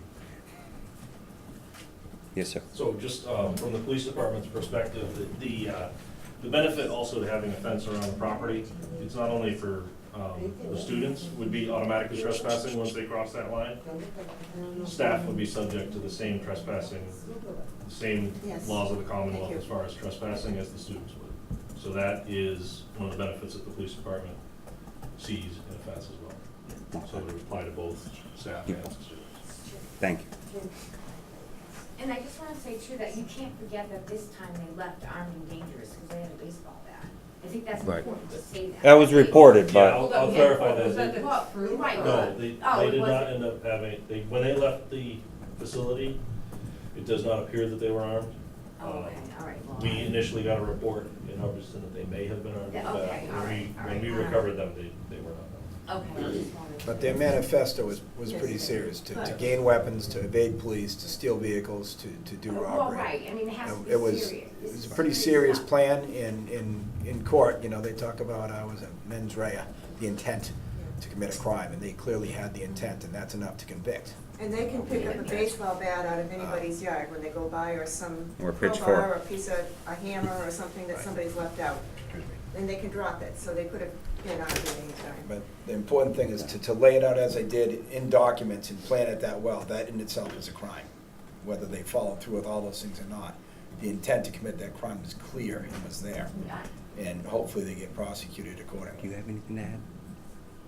Do you have anything to add to this or no? You're kind of from a different side of the angle, but. Okay. Everything's been pretty much said. So if I'm correct, we had like 2 action items. One is a letter to Stetson about perimeter fence and communication protocol, and the other was requesting the state audit Okay. I would be a big proponent of the classification of dangerousness though. Especially for Oh. medics. 'Cause At least when it's reported, they communicate this particular individual would be considered a higher risk or not. They usually do send a staff member, with the ambulance, we've had numerous EMTs and paramedics assaulted on the way to the hospital. Okay. Now, when you say dangerousness, is that breaking it down just behaviorally, or are we talking about sexually, or? We need to decide that, and that's something left for the chief. I talked to him briefly about this, unfortunately during the vacation. But you need to figure out what sort of classifications he wants it broken down into. How, what kind of kids do you have here? And when they tell him that generally what they have, he can sort of segregate it into 4 groups or 3 groups, whatever he sees fit. And how many fit this group, how many fit this group, how many fit this group. And then he'll have that to pass on to Bob and the EMTs and the other officers to, when you get a category 2, it means this. And then you know what you're walking into. And it's big for the medics, it's big for the police, and for everybody involved to know what the potential is when you're walking into it. And that's why I suggested that. I think he was gonna do it, he sounded receptive to it, but I think he's still on vacation, or is he back now? He'll be back tomorrow. So I don't expect him to have done anything yet, obviously. I would ask if you don't mind passing it to him when we talk about building this communication protocol, if he does just reach out to Bob. He probably would anyway, but Absolutely, yeah. just, exactly, there's 2 chiefs that really have to deal with Stetson regularly. Different reasons, yes. Just out of curiosity, does the school do anything to return to the police department the resources that it consistently uses? No. Stetson? Yes. No, they just pay their water bill. It's a great benefit to the town. And I understand when the last building's built is dormitories for staff, so they're providing housing for staff. So That's a great answer. For the water they use, they're paid. Yes. I would like to add that Devereaux, who she was talking about in Rutland, pays the salary of one trooper, or of one officer to the town annually. Well, I appreciate that, because we were These are looking great for comparables, and Yeah. I hadn't found one yet, so that's interesting to Yeah, know. they ended up going after Devereaux because they were there so often, and then that's how much they figured was costing the town a year. Yeah. And we've got a similar lengthy history of reports. It's about, what, 30% each between police, ambulance, and I Plus forget. what it costs the other communities, because consistently, Right. we rely on, I know the police have mutual aid police officers, we have to call ambulances from other communities. And we tie up their ambulance, they have an ambulance call, so their staff isn't buried. Helicopters aren't cheap either. It's Yeah. it's more of a consistent, happens more often. Thank you. I don't know, but what's life flight cost, Bob, for a flight in life flight? It's like, It's like $5,000 an hour, I believe. I mean, so the helicopters are not, the maintenance logs, the cost to purchase them is huge, so the number of hours you get out of life of it, and they break it down, it's thousands of dollars an hour. And then there'll be staff with probably 2 officers and a pilot and a sighter, I would think. So, it gets expensive. What I would also suggest in that draft letter, or that letter, is to point out that the town actually holds Stetson responsible for everything that occurs by the students or faculty off that property. So any damage done to anyone's property, anything like that, the town would support a complete suit against Stetson for complete reparations. We do bill the ambulance, and we do recoup. Yeah, but I mean, if somebody leaves, breaks into a house, breaks a window, That's our question. that's Stetson is responsible, not the kid. Involves 4 towns, That's our state opinion. police, dogs, It's like a helicopters, parent versus, private properties.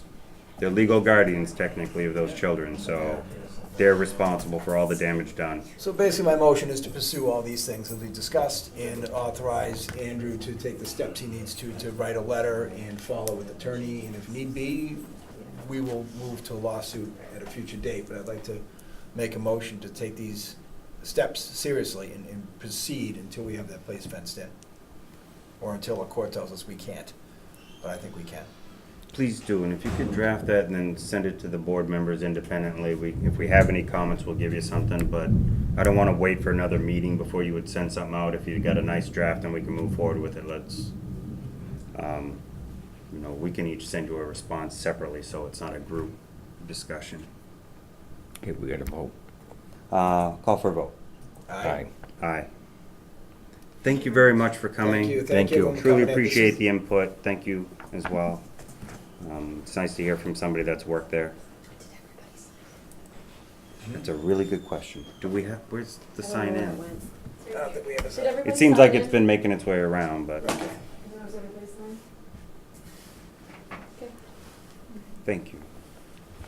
Okay, so that's that, we got.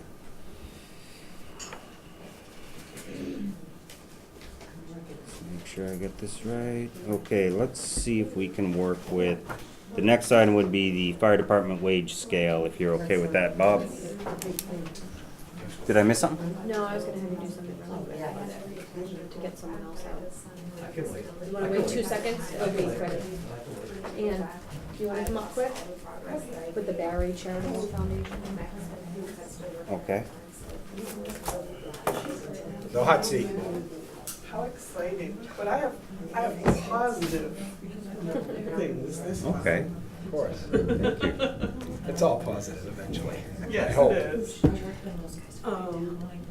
Just give me a second. Yep. Excuse me, you're louder than we are, so it's more of a group rumble, so all of you, Claire. Thank you very much. Go ahead, sorry. I just wanted you to know that the Barre Savings Bank Charitable Foundation has issued a grant to get the Grove Street extension spruced up, Okay. along with the area around the bandstand. As part of the process, I solicited bids, and we've hired Glidden Landscaping to Okay. fix up that area. As part of the process, I looked, because I walk the common every day, and I've been very irritated by the state of the Grove Street extension now that we have this gorgeous common, that it's looking very ratty, especially that park area. I've also started soliciting bids for the brick walkway area, because that's at the point where it needs some maintenance. Oh, right. All the beautiful plants in the first year become a jungle to it, yeah. Yes.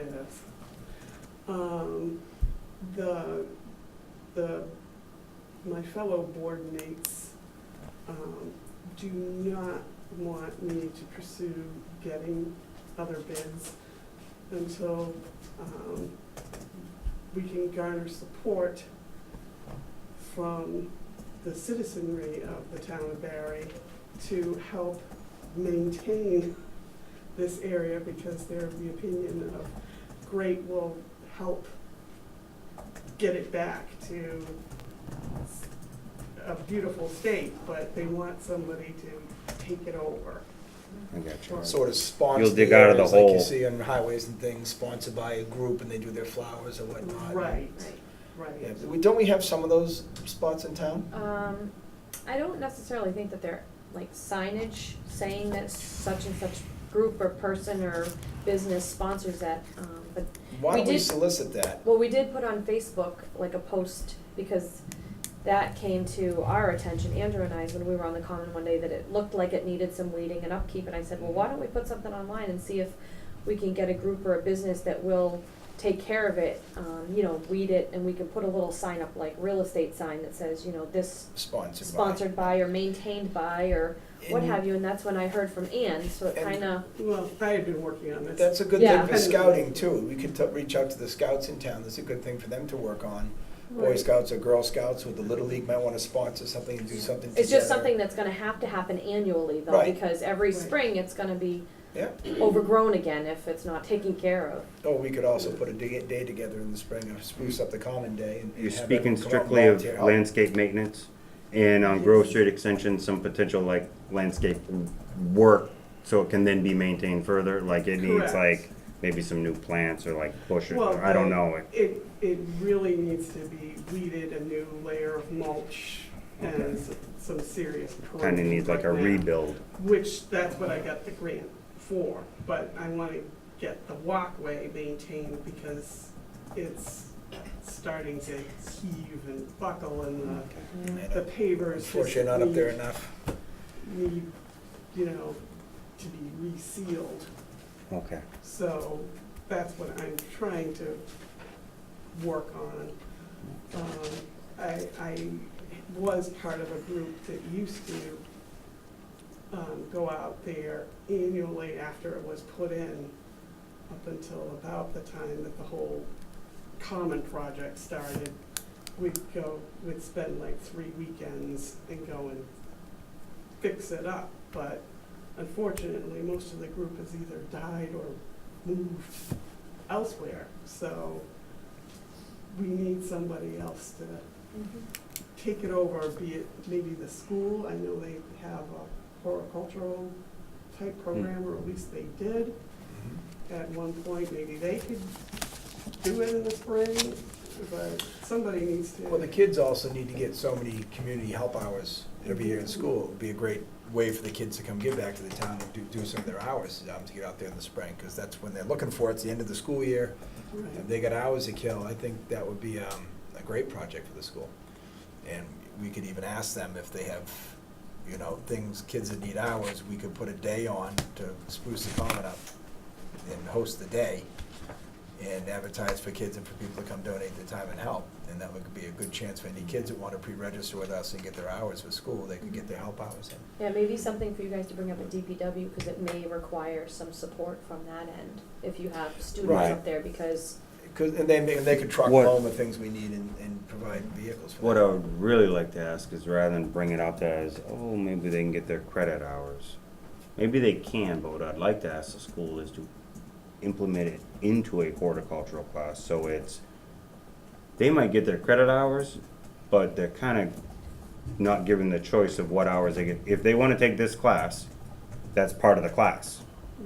Now, maybe that still applies to their credit, because they are still given the, but what happens a lot of times is they need to do their 10 hours, and then by the time they're waiting, it's too late.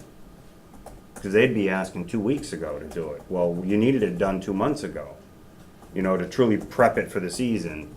And, you know, when we were kids, a lot of us, you're not, well, what do I got to do in April to be ready to graduate? It's like, why isn't June here? Why isn't May here? Why am I not out the door?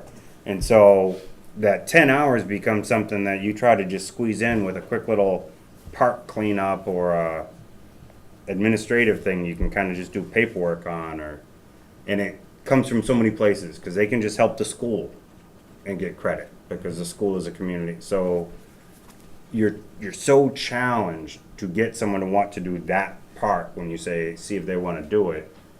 It might be better if you can actually see if they can incorporate it into the curriculum. And now you've got people that are taking a class where they want to do it, and the school saying that would be a perfect place to show them how to do more than just a tomato plant.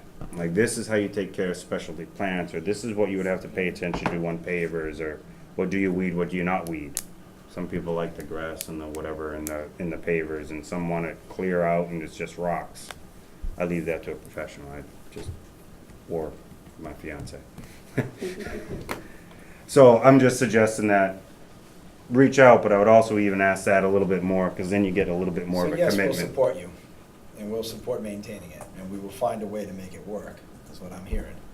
Okay. I don't think we need a motion for that, but I think it's absolutely something we gotta pick up in the spring, and figure out how we're gonna propose it. Talk to the schools, see if they wanna pick that up, or if we just wanna put it out there for community volunteer hours, but I am sure people would wanna come to the common. There's getting to be more and more use in the common. The events are getting good turnout, and people appreciate it, and I think people would love to come do something back. Most people do. Yes, I think even the hardcore people that oppose the common project, now that it's done, I see them out there walking because the common is a place where people actually want to be and hang out now, Mm-hmm. which is fabulous. And we just need to make the whole common as beautiful as the redone sections. I agree. So thank you for working on the grant and doing this stuff, and we will do our share. Everyone agree? Do everything I can. Well, then, we can certainly make it, we can Yeah. make arrangements to get help lined up to do it. I don't think it's something we have to spend money on to do it. I think people will, we can find the volunteers to get the hours, which we really need. Well, I'm more than willing to help out in any way that I can. So, because the common is a statement as to who we are. Yeah. So, you know, we all need to take pride in it. Agreed. So, thank you. Thank you very much, Ann. Thank you, Ann. All right, Bob, you're up. Thank you, Jim. Thank you, Jim. So I come tonight to propose a change to the wage classification system for the fire and EMTs. So I've been discussing with Andrew for a while, since the fire department and ambulances merged, there's, the EMS and the fire had different pay scales. It's rather confusing on paydays over where everybody falls. It's something we've been talking about for a while, and every time we bring it up, more pressing issues have been brought forward. As you probably know, our full-time EMT had just resigned. He had took a higher paying job, happened to be right at the end of the fiscal year, so I thought this would be the time to act, to change it. It makes sense to change it July 1st versus the middle of the budget year. So on the old comp plan, you'll notice that firefighter had there was one scale for firefighters, they got one pay, no matter how long they've been on the fire department. If you look down at EMT basic, they actually had 7 steps based on their years of service. What I did is I wanted to bring the firefighters in line with the EMTs, so that if you join the department to be a straight EMT or a straight firefighter, you get the same pay rate. I mean, the job descriptions are about equal as far as responsibility goes. One thing we never had prior, we never had a firefighter EMT position. So often, you know, a lot of the guys in the fire department were EMTs. Now that we have the ambulance, they're looked upon, and their job description is almost double, because now with a general power accident, you know, they're expected to hop on the ambulance, and they're doing both roles. I feel that, you know, those guys should be getting a little bit more than the non-firefighter EMT. So we're working with Andrew. On the old comp plan, there was the position of EMT intermediate. The state has gotten rid of EMT intermediates, we don't have anymore. So we kind of turned that into the firefighter EMT position, which is we're only talking about a $1 difference. If you're a firefighter or EMT, it's $1 more if you're a firefighter EMT, where you do that dual role, you get on both trucks, respond that way. So what we did is we took the 7 steps, we shrunk them down to 4 steps. So at 10 years, you max out. We kept the pay the same. We just reduced down some of the steps. We took out the first few steps and kind of brought that more up in line with what the other communities are, you know, paying their call EMTs, firefighters. We didn't change medic. I left that the same. I believe the medics get paid pretty comparable for what they're doing. We did also raise the lieutenant and the captain to be a 5% difference above the top step rank for a firefighter. Even as now, with some of our EMTs that have been there a long time, on a call, they're actually making more money than a lieutenant or a captain who's got far more responsibility at an emergency scene, calling the shots. You know, he's making, and we're only talking really a $2 increase for somebody that's been on the department for 10+ years, which those people are a little bit more valuable. You know, you can't, it's hard to pay for experience. So. The value's when you need them. Right. I mean, I think I looked, the average firefighter is only gonna see about a $200 difference per firefighter increase. Why did the medic stick to a 7-step? We just, assumed that because they're being fairly compensated, we weren't gonna now take off steps 5 through 7, just because we're bringing everybody else down. It was just, let's leave that classification alone. Medic's a big step above If you EMT. look No, at- all I meant is you did, instead of doing that, you could have like pulled out step 2, step 4, and step 6 and just squeezed it down. We could have. I didn't, only because, Because I'm just trying to find out, we even like with the police, we went from that huge step down to like a 4 or 5 step type concept, and I was just thinking it out. We're dealing with that full-time role. Okay. It might have some. Well, I got you, wanna less say, have a part. little bit more say in it. I want to say unionized, but from. It's already structured and the other things aren't. It was just a question I had. No, I'm saying that. Yeah, I'm not makes trying to sense. really persuade you if differently, I you was look just, at, our paramedics are pretty well compensated for this area. Our EMTs and firefighters were pretty low compared to some of the other communities that, I've spoken with. And, since the fire and ambulance has kind of merged, a lot of the EMT that were firefighters they're now doing both roles.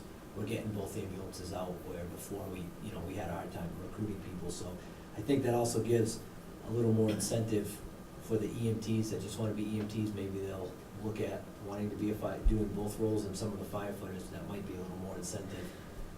Costs about $1,200 plus 3 or 4 months of your time uncompensated to become an EMT. Then they join the department that I think they should be compensated for. We don't pay for that currently, so it might give somebody a little more. And again, we're talking about on your average call, $2 difference or $4 difference for an ambulance call. I don't think that's going to entice too many people. To I'd even at 2 in the entertain. morning. and you expect this to fall within your existing budget? Yep, I think, based on the numbers this year, I did give Andrew, it would increase slightly, but not much, and I can't remember off the top of my head. But we figured, based off the current call that what you have for contingency would still fall under what we have. And the fire. So what's being presented tomorrow is something you'd still be able to work Because our with? call budget's a little, it's got some built-in numbers there. I mean, I can't predict, we could have a year, like a few years ago, we had brush fires every single day. This year, we didn't have any brush fires because it was a really rainy spring.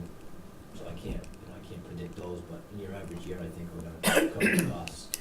We have several positions in town that when people get in the window, we've done with the police, when they get certain degrees with things and gain education, we give them stipends for that. If these firefighters, and I know a lot of guys have done it, they go spend $1,200 out of pocket and all this time to get certified, I think we should offer a stipend to people who do it, and that might get us more EMTs as well.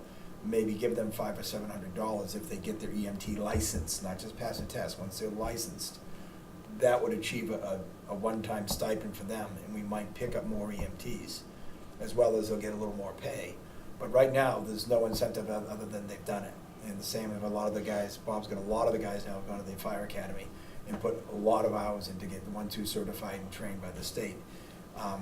There's no reward for that for them at all. There's no pay difference for it, there's no reward for it. And I think it's time to look at maybe some sort of stipend, even if it's $200 when the people make those benchmarks, because it gives us a better department, it gives them better trained people, and it's going to encourage more people to get the EMT. The firefighting, the trainings, they've got the training. Getting the state certification, it's almost moot because the training that Bob's put on over the years down there has been impeccable. So everyone's trained. But the EMT, as we talked about before with the stuff going on with Step-In in the school, to try to get more people trained and have more EMTs, I think is my personal, I see it as very important. And that's why he's saying about we're staffing 2 ambulances because guys are around. We might get more to get certified if we start offering a stipend for those who have the EMT qualification. I'd be interested in listening to that. I mean, obviously the stipend concept might be something we'd be introducing at another fiscal year, but. Yeah, no, I'm not saying it's gonna happen now. Because but you would just have something- to, we could do it, but we'd have to put a limit on it per year, because if all of a sudden you had 5 guys come in and say, we all did it, Yeah, you're like, well, I that didn't would- budget for 5 guys to hit that would that want, stipend. And it could also be, you could take. But people I who think we already could have- work it out, it's just. And you needs a might make little an thought. allowance for people that already did it, something smaller, but to encourage more people to do it, and that's my concern, we lost the ability to train people for free down there, that we're not gonna get people willing to shell out the $1,200 and all their time. So if we give something back or get half the money back or something for them, I think it's gonna be beneficial to the fire service and to the town overall. Because it is huge. When you have another call comes in and this guy just drops his chin on gear and can go with the ambulance, that's big. But this really kind of puts us really in the right direction as far as where we need to be structural wise, right, as far as And, I giving mean, giving incentives for people to move up. right, and before, the guy that joins the fire department today is getting the same pay as the guy that's been there 15 or 20 years, who's, for lack of a better word, far more valuable based on their experience and knowledge of the town than somebody that's showing up for the first time, and they got a long way to go. So I think that kind of gives a little reward to the people to stick around, because it's tough to retain people now, especially with everybody's lives being as busy as they are. So the fact that we have a lot of guys that have 10 to 15 plus years says a lot about the department. Yeah. You can't replace experience, so. I mean, again, we're really talking about for somebody that's been there for 10 years, they're gonna get $2 more than the guy that just joined. So I don't think it's a huge increase, but I think it's something that's never been there before. And we did eliminate, on the old scale, we did eliminate the ALS coordinator line, because that ALS coordinator gets just a straight stipend every year. And the assistant chief position. Yep, yes. Meaning we eliminate the assistant chief? There was, Right. I guess, a vacant, Yes. basically. We used to have an Okay. assistant and a deputy, now we just have a deputy. Okay. Captains, lieutenants. You have any thoughts on that, Charlie? No, I don't have any questions. And it would be I'm all effective set. July 1. Well, I make a motion to accept this new pay scale as they presented it. I'll second it. Any further discussion, comment? Just that I'd like to see the stipend looked at for next year to try to get it going for next fiscal year. And that means we're gonna have to figure out how much it can be and how many we can do at a time with it, but I think it's a way to get more EMTs. And I'd have to put restrictions out. There's stuff I would like to see, not just That's what I mean, you yeah. graduate the class, here's some money, how about you're Right. gonna need to show a year commitment or something. Exactly. Something like that. to And make so, it and so the comply. first year could be. Kind of like the about- police chief did with first-year patrolmen that haven't Right. got their FTO. Like if we're going to be paying for the They owe us some time. or the they- academy, Yeah, that you're they're gonna- committing for so many years. We're not going to They're pay you, gonna then hold you time. jump. Right. Or you After pay a it year back. of service or something. But you might take the Right, first you'll year. come up with You something. might that take will- the first year and make some stipend towards the people that already have it, as some thank you for having. It wouldn't be the same stipend. I would listen to that. Whatever you Yeah. you come up with a Think plan, about it, 'cause I and think we you're should right. do it. I see what you're saying. It's gonna give. But you can't give him anything because he talked about it. Believe me, I'm not getting my EMT, he knows that. I'm just joking. I'm not gonna get an EMT. I'm just trying to cover you on your conflict there. No, I miss all my training now because I'm here. It's always training nights conflict with this, so I get to go to one. It's just, If there's no further discussion, we'll call for a vote. all right. Aye. Aye. So, you got that? Good to go? That's it. No, there's one more thing since you're here. Carryover unused vacation time request. Yes. I know DPW director is in a similar situation. I don't know the total amount of vacation you had this year and how much you got to use. Like, how much did you have to use and how much did you use? So I originally had, I get 4 weeks, July 1. I had planned on using 2, I can carry 2 Yeah. in July. Obviously, I had some military training that was short suspense that came up that wasn't in my original calendar for the year for training. It was a training that came up and they needed some extra people in my rank, so I was kind of voluntold that I was going. And then with Chris leaving, which occurred at the same exact time, for the next 2 weeks, if I take the 2 weeks off, to have 2 weeks to carry over and not lose any, I have to take the next 2 weeks of pretty much the rest of the month off. With Chris leaving, we have days that we just can't get anybody to cover. I'm hopefully gonna be posting the job Wednesday. I sent Andrew a copy of the posting today for review. But that won't close till July, so there are gaps in coverage where we're not gonna have anybody to staff the ambulance.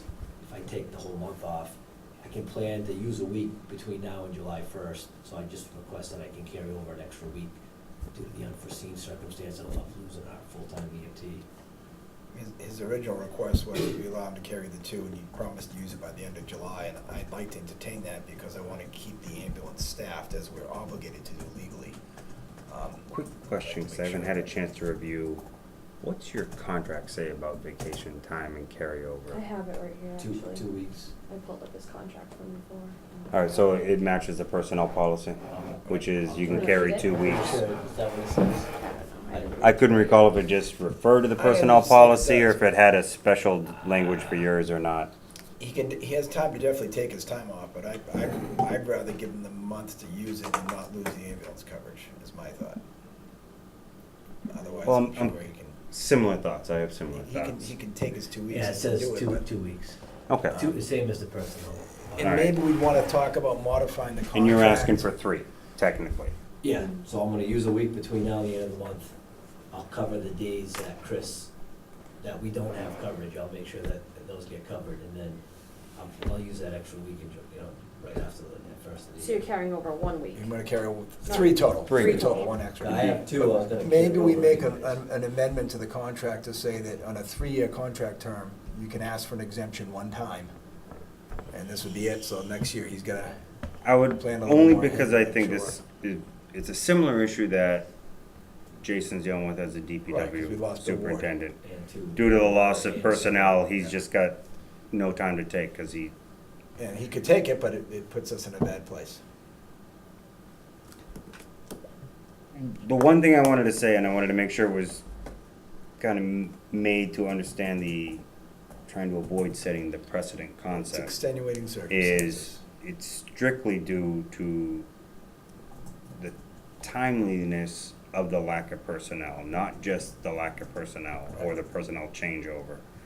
Obviously, you losing your number 1 full-time EMT right at the end of the year And makes it we've done difficult to everything fill in the possible gap. to Try to fill that shift. Well, I can tell you tomorrow, the paramedic's working alone, so I'd like to, Right. planning on working with him tomorrow to make sure that the calls are staffed during the day. Hence the You know, stipend. come request 6 to o'clock keep at working night, together. we get our call force back. Difficulty though, and just from my perspective, I'm just saying the difficulty is what happens if, I'm not saying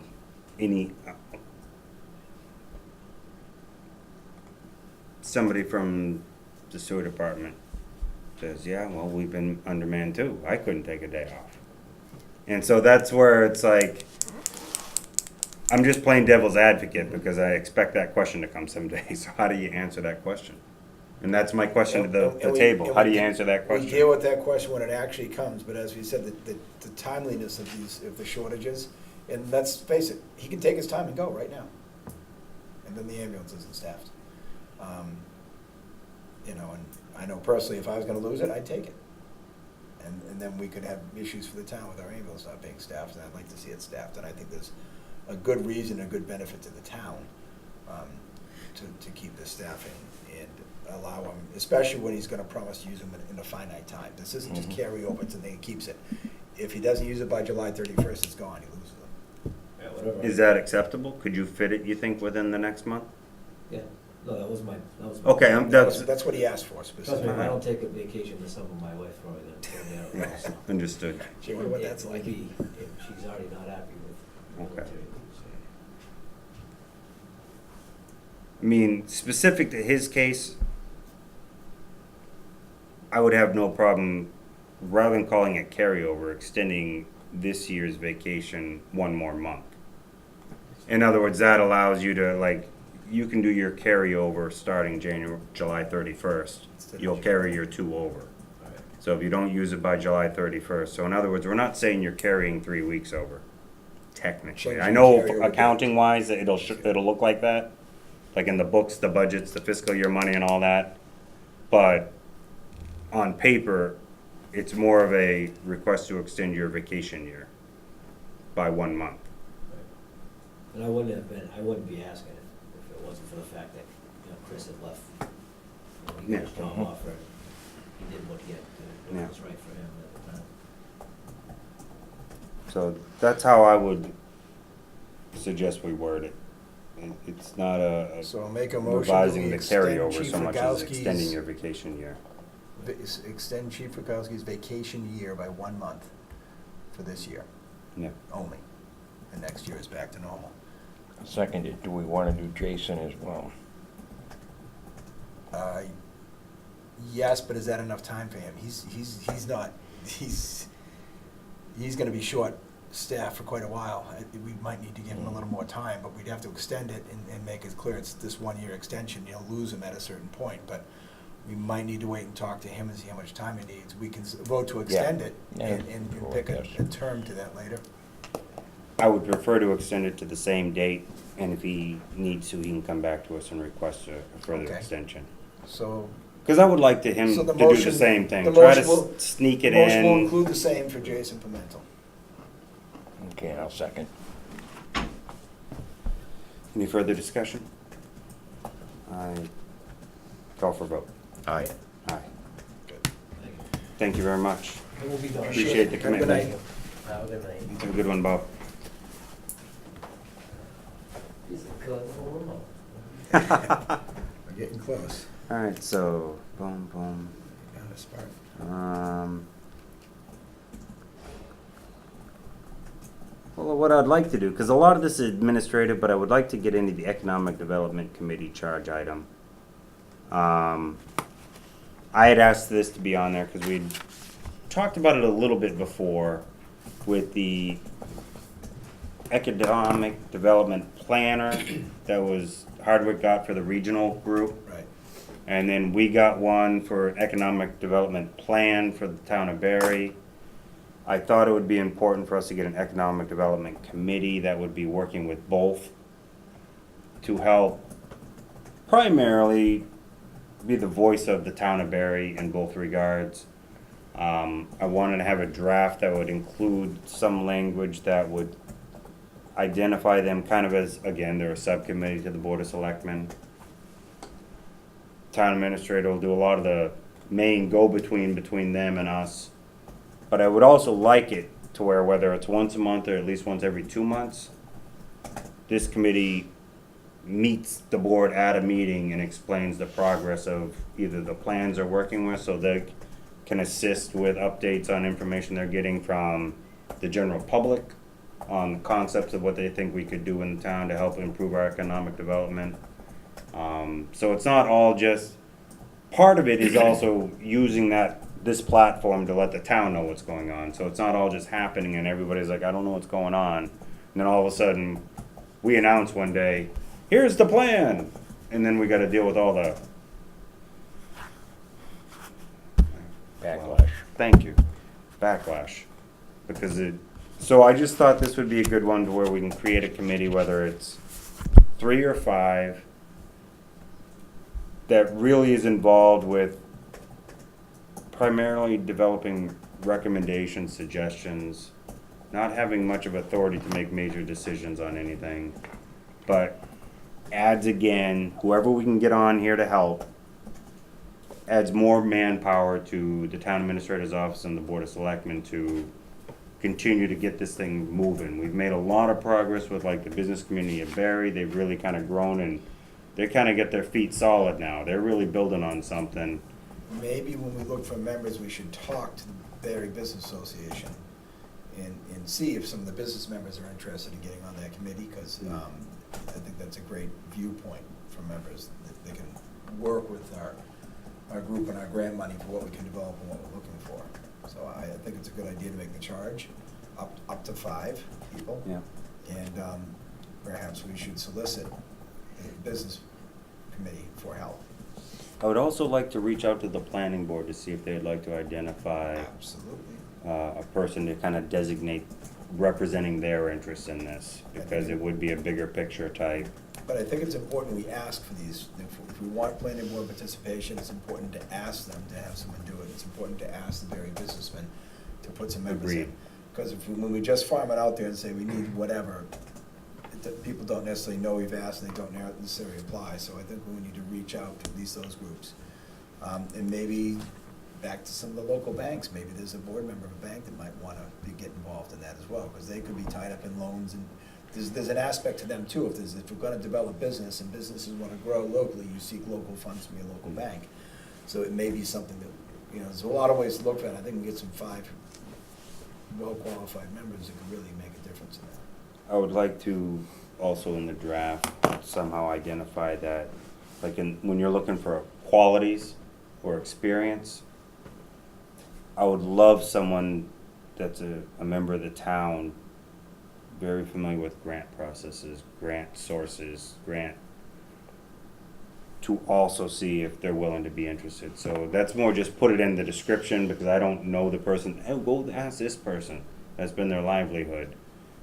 But guaranteed, there's people all throughout town that has some experience with this based on the number of people that have worked in the school system or worked for the town or work in Worcester. And Anything we get with somebody with business background, planning background, development background, banking background, all of those things would be helpful, any and all, because that's what this is all about. And hopefully it won't be long before we can start to see some people saying, you know, I could fit this business someplace in town, and it makes a tax base for us and it makes employment. And that's what we really need right now. so in a way, right now, this would start as a committee that, in its own way, doesn't have any direct authority. They can't make decisions for the town. They can't make votes that are going to make. But we want to use them as an arm to support the town, Right. and be the additional extension. And so it's not just random people. It's, okay, you're a group. Work together. Develop a plan. Each identify your strengths and your weaknesses, whatever. And you go reach out. Then you come back. You get this plan. You come back to us. And you keep working it, and we work back and forth. It may grow into something that actually might say, Yes. we are going to add to your charge this particular activity that you suggested we should do, and then give them a little bit of the authority to make the decisions and just keep it moving, so they're not always asking us or someone else to make I won't say a if. vote on something. I won't say if, I'll say when we start having the business development we're looking for. We're gonna need a group like that that kind of keeps more in touch with it and works with the planning board to determine, you may need zoning too. I mean, you may need to talk about modifying zones and work with the planning board and work with the banks and other things together. So this group may take a very key role in the future. It's just that the intent here is to develop this town a little better and get some more, business that fit our area, Like I said, we don't want a Walmart or a Home Depot in the middle of Barre, but there's certainly a lot of businesses, being like manufacturing or different types of sales shops or recreational activity type businesses. There's a lot of things that could come here that would fit well in town and would help everybody, and it's important to be able to plan it in every phase. So I agree, and I think the committee will take on a bigger role in the future. I would love to With see somebody authority. find a way to also bring in more professional business into the town. We have a lot of people here that have actually a lot of professional experience, knowledge, and education, and they all go to Worcester, Boston, Gardner, Well, Barton Associates. Springfield is- even, they all go everywhere else to go get their job. And if we can get to that point, I know there's some more to get there, but you get the right developer and they might look at a site and say, that's a perfect spot. I have all the infrastructure I need to put what I need. Yep. And we just need the right people to say, hey, look, here's that perfect spot. Kind of like realtors, things that, so is this something we would like to ask to see if Andrew could start writing up a draft based on this? Do we want to start writing up some draft stuff and throw it back and forth? What would your recommendations be?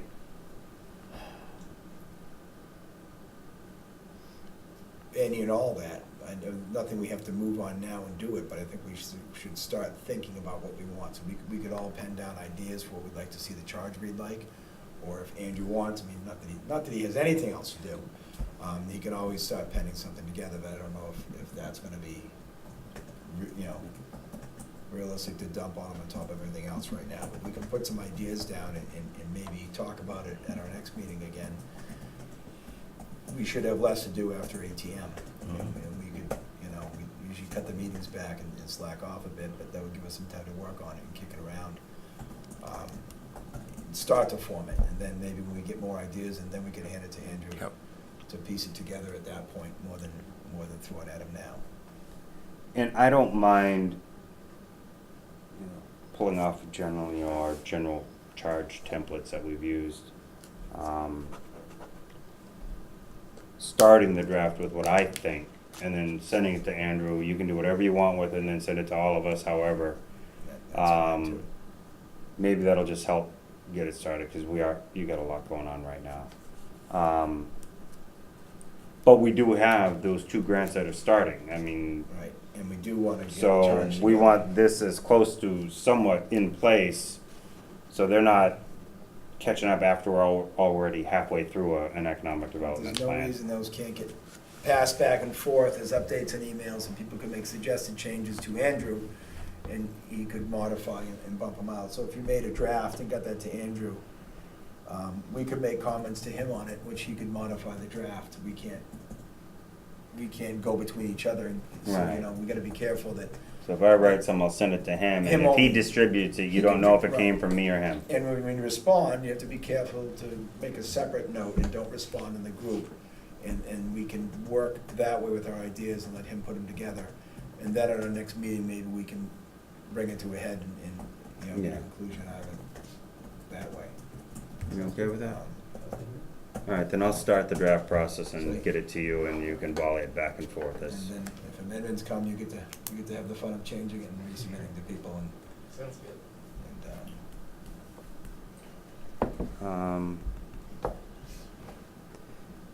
Okay, I guess,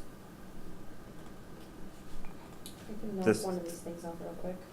yeah, go ahead. Spartan. Yeah. That's just on there so that you guys are aware that the It's application happening. has come. We Okay. haven't received the race plan, they're still developing it. Okay. So, I think, what's the time frame for this race? August it's 11th? August. Yeah, so hopefully at the next meeting, you guys will be able to take some action on it. I would suggest that we contact them and let them know that they should have that plan to us by next week. I think they were hoping this week. Well, I meant by the end of by the end of the week, so that's what I meant, in the next, And then we by can Friday, because announce our meeting, bring It's- everybody in to sign it. it puts the planning board and conservation commission on a tight schedule, because July, most committees and boards like to meet once, if they can do it. And they're having their event on the 11th of August, so it's kinda, you're really asking for a hard favor from a committee to make a decision and then say, oh, I'll figure it out when they show up. And I think there was a little history with another board that I wanna just make sure they have a chance to have a good voice in it before it shows up on site. I guess, I know one thing that I guess I forgot to put on here for an agenda item, but summer schedule. So I don't know, July, 2 meetings. That's what I wanted to The ask, first cause I meeting would thought, be July 2nd. right, and with that being kind of a crazy week, I didn't know if it'd be better to see if we wanted one meeting, would we do it just like July 9th instead of the 2nd? So it's not all sandwiched around the 4th of July week, but I don't know how much that, I'm on I don't do that vacation. week, so, Why don't we, the second week or the first the one? first week, 4th of Okay. July week, yeah. yeah, we should avoid the 4th of July weekend. So would the 9th be fine with you, Charlie, if we Sure. did one that month? Yeah, that's Do you fine. think with things going on, one would work, or do you think we got things lining up that are, I think one will work, but I'm just not sure how we want to handle the Spartan race, because I don't know if that's gonna give enough time for the boards to review prior. I don't like the 9th, it's my daughter's birthday, so 16 I keep missing days. 9, Yeah, I'll 7th, miss the whole the night, so. 16th would At work this for point, me. for me, flip a coin, I have no idea. The 16th would work for me, but it does mean there's a gap between today, there's a full month before we get together again for Why don't any we- how Board about of this? Selectmen DPW administrative that night, duties. too. Yeah, how about we do this and I'll see what Spartan comes back with. We could always plan a special meeting just to meet with planning board, conservation, and all them to get the Spartan done. So you're suggesting do the 9th? I'm suggesting don't pick a date right now. See when we get back from Spartan and see what we can coordinate with those other committees. Cause we could pick a date and planning board could come back Okay. and say, hey, that doesn't work for us. This is what we're I doing. get you. So we can send And out the an 9th email actually is probably to, DPW commission, I wasn't thinking. we can, send an email out to planning and conservation and see what dates work for them and try to coordinate it that way. I'd still like to maybe tentatively mark it for the 16th, and if it doesn't work, move it, but I'd rather set a date than not set a date. The 'cause 16th would have been your I hate second to leave meeting a of the meeting and month not have the anyway. next meeting planned. You know, I'm with Greg on that. Let's just say the 16th will be one, the 2nd will be one we skip, and if we need to adjust or create another special meeting to address certain issues, we'll just do the standard email agenda But development. I'd like to have a meeting date scheduled, we leave here for our next meeting, that's all. Do you wanna set August as well, while you're doing it? No. Usually those 2 months that you do those dates. Right. And then September it picks back up I normal. think we'll see what happens in the 16th. On the 16th and we'll get a would be better better idea. to know then, because then we'll also know how much is piled up on the desk to see how many we actually can skip versus we just got too much to do. It's played by ear. I know last year Charlie and I desperately were hoping to have a light July and August, and I think we still had like 3 meetings a Yeah, month. we didn't And get very late last year, did we? Let's Last year was. pile it on. I think what, we were finishing up, We talked about doing that. hiring but we you, met was it? And regularly. then we had other, Yeah, I so started It was. still in July, so. we had a Yeah, little bit of we had a lot a, going on. just couldn't take the time. So, yeah, okay, so July 16th would be the next meeting unless something else comes up. Spartan Race thing is just something we'll deal with, once the drawing Right. comes in. Make it big for us later. Technology Services Contract, CM Geeks. Yep, so Faye has the copies, I have 4 copies of the contract right there. But I incorporated the procedures today, so you guys, had brought from the last meeting, the reference to the RFP itself, and, put in some additional language to clarify the payment schedule. And their obligations, right? And their obligations as well. 3 full-time employees are equal equity partners. Okay.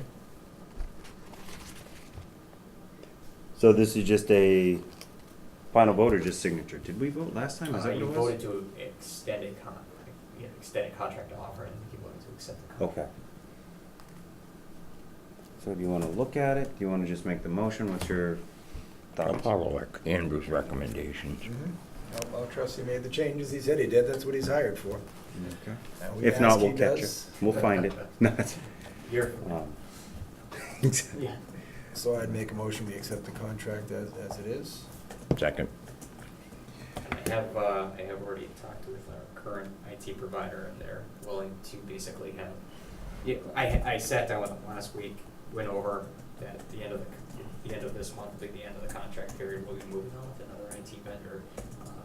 And he offered to basically sit down with us and the new IT vendor to make sure that it was a smooth transition, and all Okay. information that they need That's to provide important. as full service he was providing. You get all No, I the appreciate it. passwords you're looking for finally. Yes. Please let them know I do appreciate that. Yeah. I mean, it's- We did sit down and went over and made sure everything that was an open item still was identified, that any outstanding maps were being transferred over to us. So that's, And they weren't managing any payments for services through a third party that if they don't make a payment, we lose it and didn't Anything- realize it? Anything we've kind of flushed out in the last year, we brought over to our side, we basically enacted the policy that no third party purchases anything on behalf of the town, so. Okay, perfect. We're in better standing. Let's call for a vote. Aye. Aye. And I guess we all get to sign, right? Oh, wait, I'm lost. Which one am I signing? Up here, Town of Barre. Yeah. Just to clarify.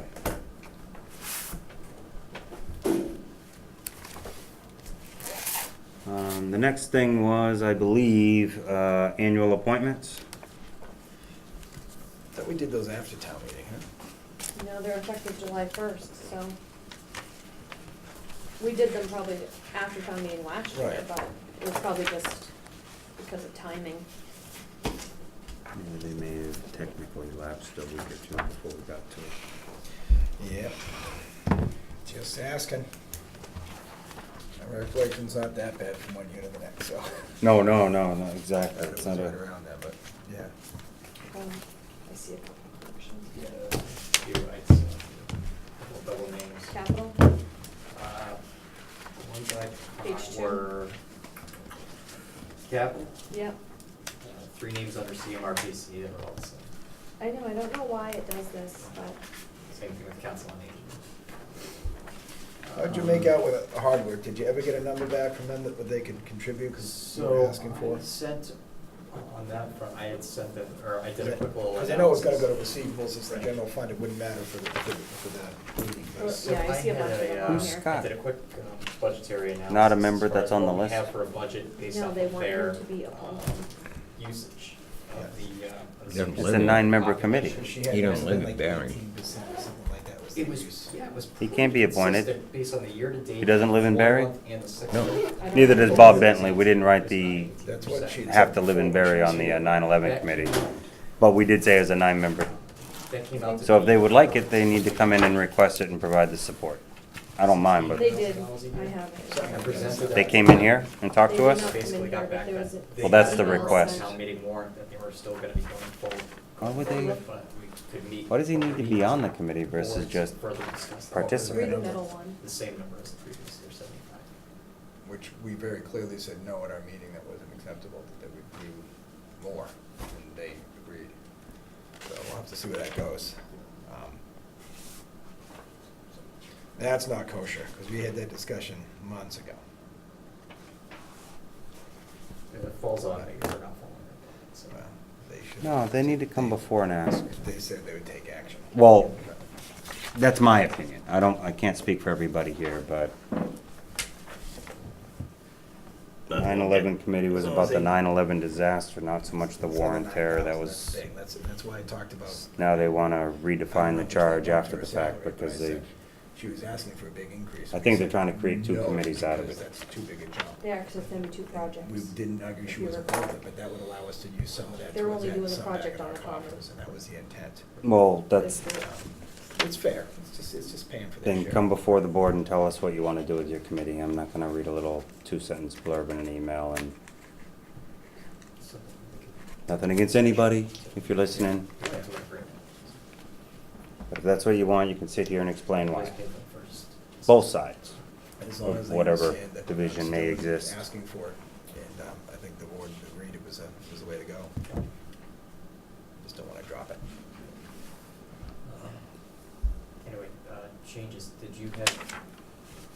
I have a Where- bunch where'd I- that where'd I I'm leave you? Xing off here. Sorry, where'd I So leave you? this is the first time I've used the system to print this out like this, our database, and apparently it did not work so well. I thought Jen was our animal control officer, not Brian. She is- Brian's the she is part-timer. She is the animal control officer, Brian, which. They're assistants. Yeah, so if she's unavailable. Terry's an assistant, Brian's an assistant, and Holly's an assistant. I think that they were the ones that were called in, that basically were called in for that call, so that's why they. I have the- I'm I just entered looking them at in. this and it shows Brian as the only one listed as an employee. Oh, I think, again, that's a. Yeah. It's a this- formatting I put them thing, in as didn't- assistants. I don't know. Yeah, I think that's more of a database error. Now, I also need clarification, animal control officer. Don't we have a regional agreement with Rutland? Yeah. And so aren't they Rutland employees? They're Rutland It's great, employees, unless but she they're wants to come back and under go on I the don't team. think so. The, Oh, it's Department of got Ag Yep. Yeah. requires every town to appoint a, animal control officer, even if it's part of a regional I don't know Oh, if okay. John O'Leary The is. town of So we're appointing the one they hire, We're authorizing technically? their authority in our town to be the ACO. Basically. Okay. So it would be Jen Ford that we're authorizing, not the assistants? All of them. We're authorizing all of them as. Not per having MGL. the powers of a, But- Oh, of a. why would, Even a They have police officer from Hubbardston has no powers in Barre. A state police officer does, but another local town doesn't unless we appoint them the authority. They have the. I just thought authority. MGL said you appoint one person to be the animal control officer. At minimum, you need at least one person Okay. appointed. And that person that takes on that responsibility is the full-time ECO. The other two work as basically filling the coverage. So what are we appointing here, all 4 people? We're appointing all Mhm. 4. Okay. All 4 to have the power of, kind of like with the police department, how you're appointing All right, so. all members to have that power. What's the Barre Common Oversight Committee do nowadays? Are they still active? Is that- Yeah, so the it's just- common project has a couple, Punch list. punch list stuff, so they're still a committee. That's why I'm asking. Yeah. So Can you do get us an you- update on the punch list and what they're thinking about doing with any remaining funds? Remaining fun, one thing I was gonna bring up to the board under my report was that I did submit a request for proposals for the repairs to the bandstand, just to see what kind of number comes back. So you have a scope? I have a written scope. I don't know what's gonna come back on it. I think that going through it, there'll be a lot more questions on it. We'll probably end up canceling it, but it might at least give us an idea of what we're talking for cost, Okay. and if that's gonna trigger any ADA compliance. My own thought on it is that to properly do it, we might have to do engineered design, in order to get an actual clear scope on it. I think the way it's currently out there might be a little ambiguous, but we might at least get somebody to come back and say if we have an approximate cost. Could you email me the scope? Yeah. Yeah, it's basically, fixing of the replacement of the stairs, fixing of the spalling of the concrete inside the basement, repair of the bulkhead, repainting of,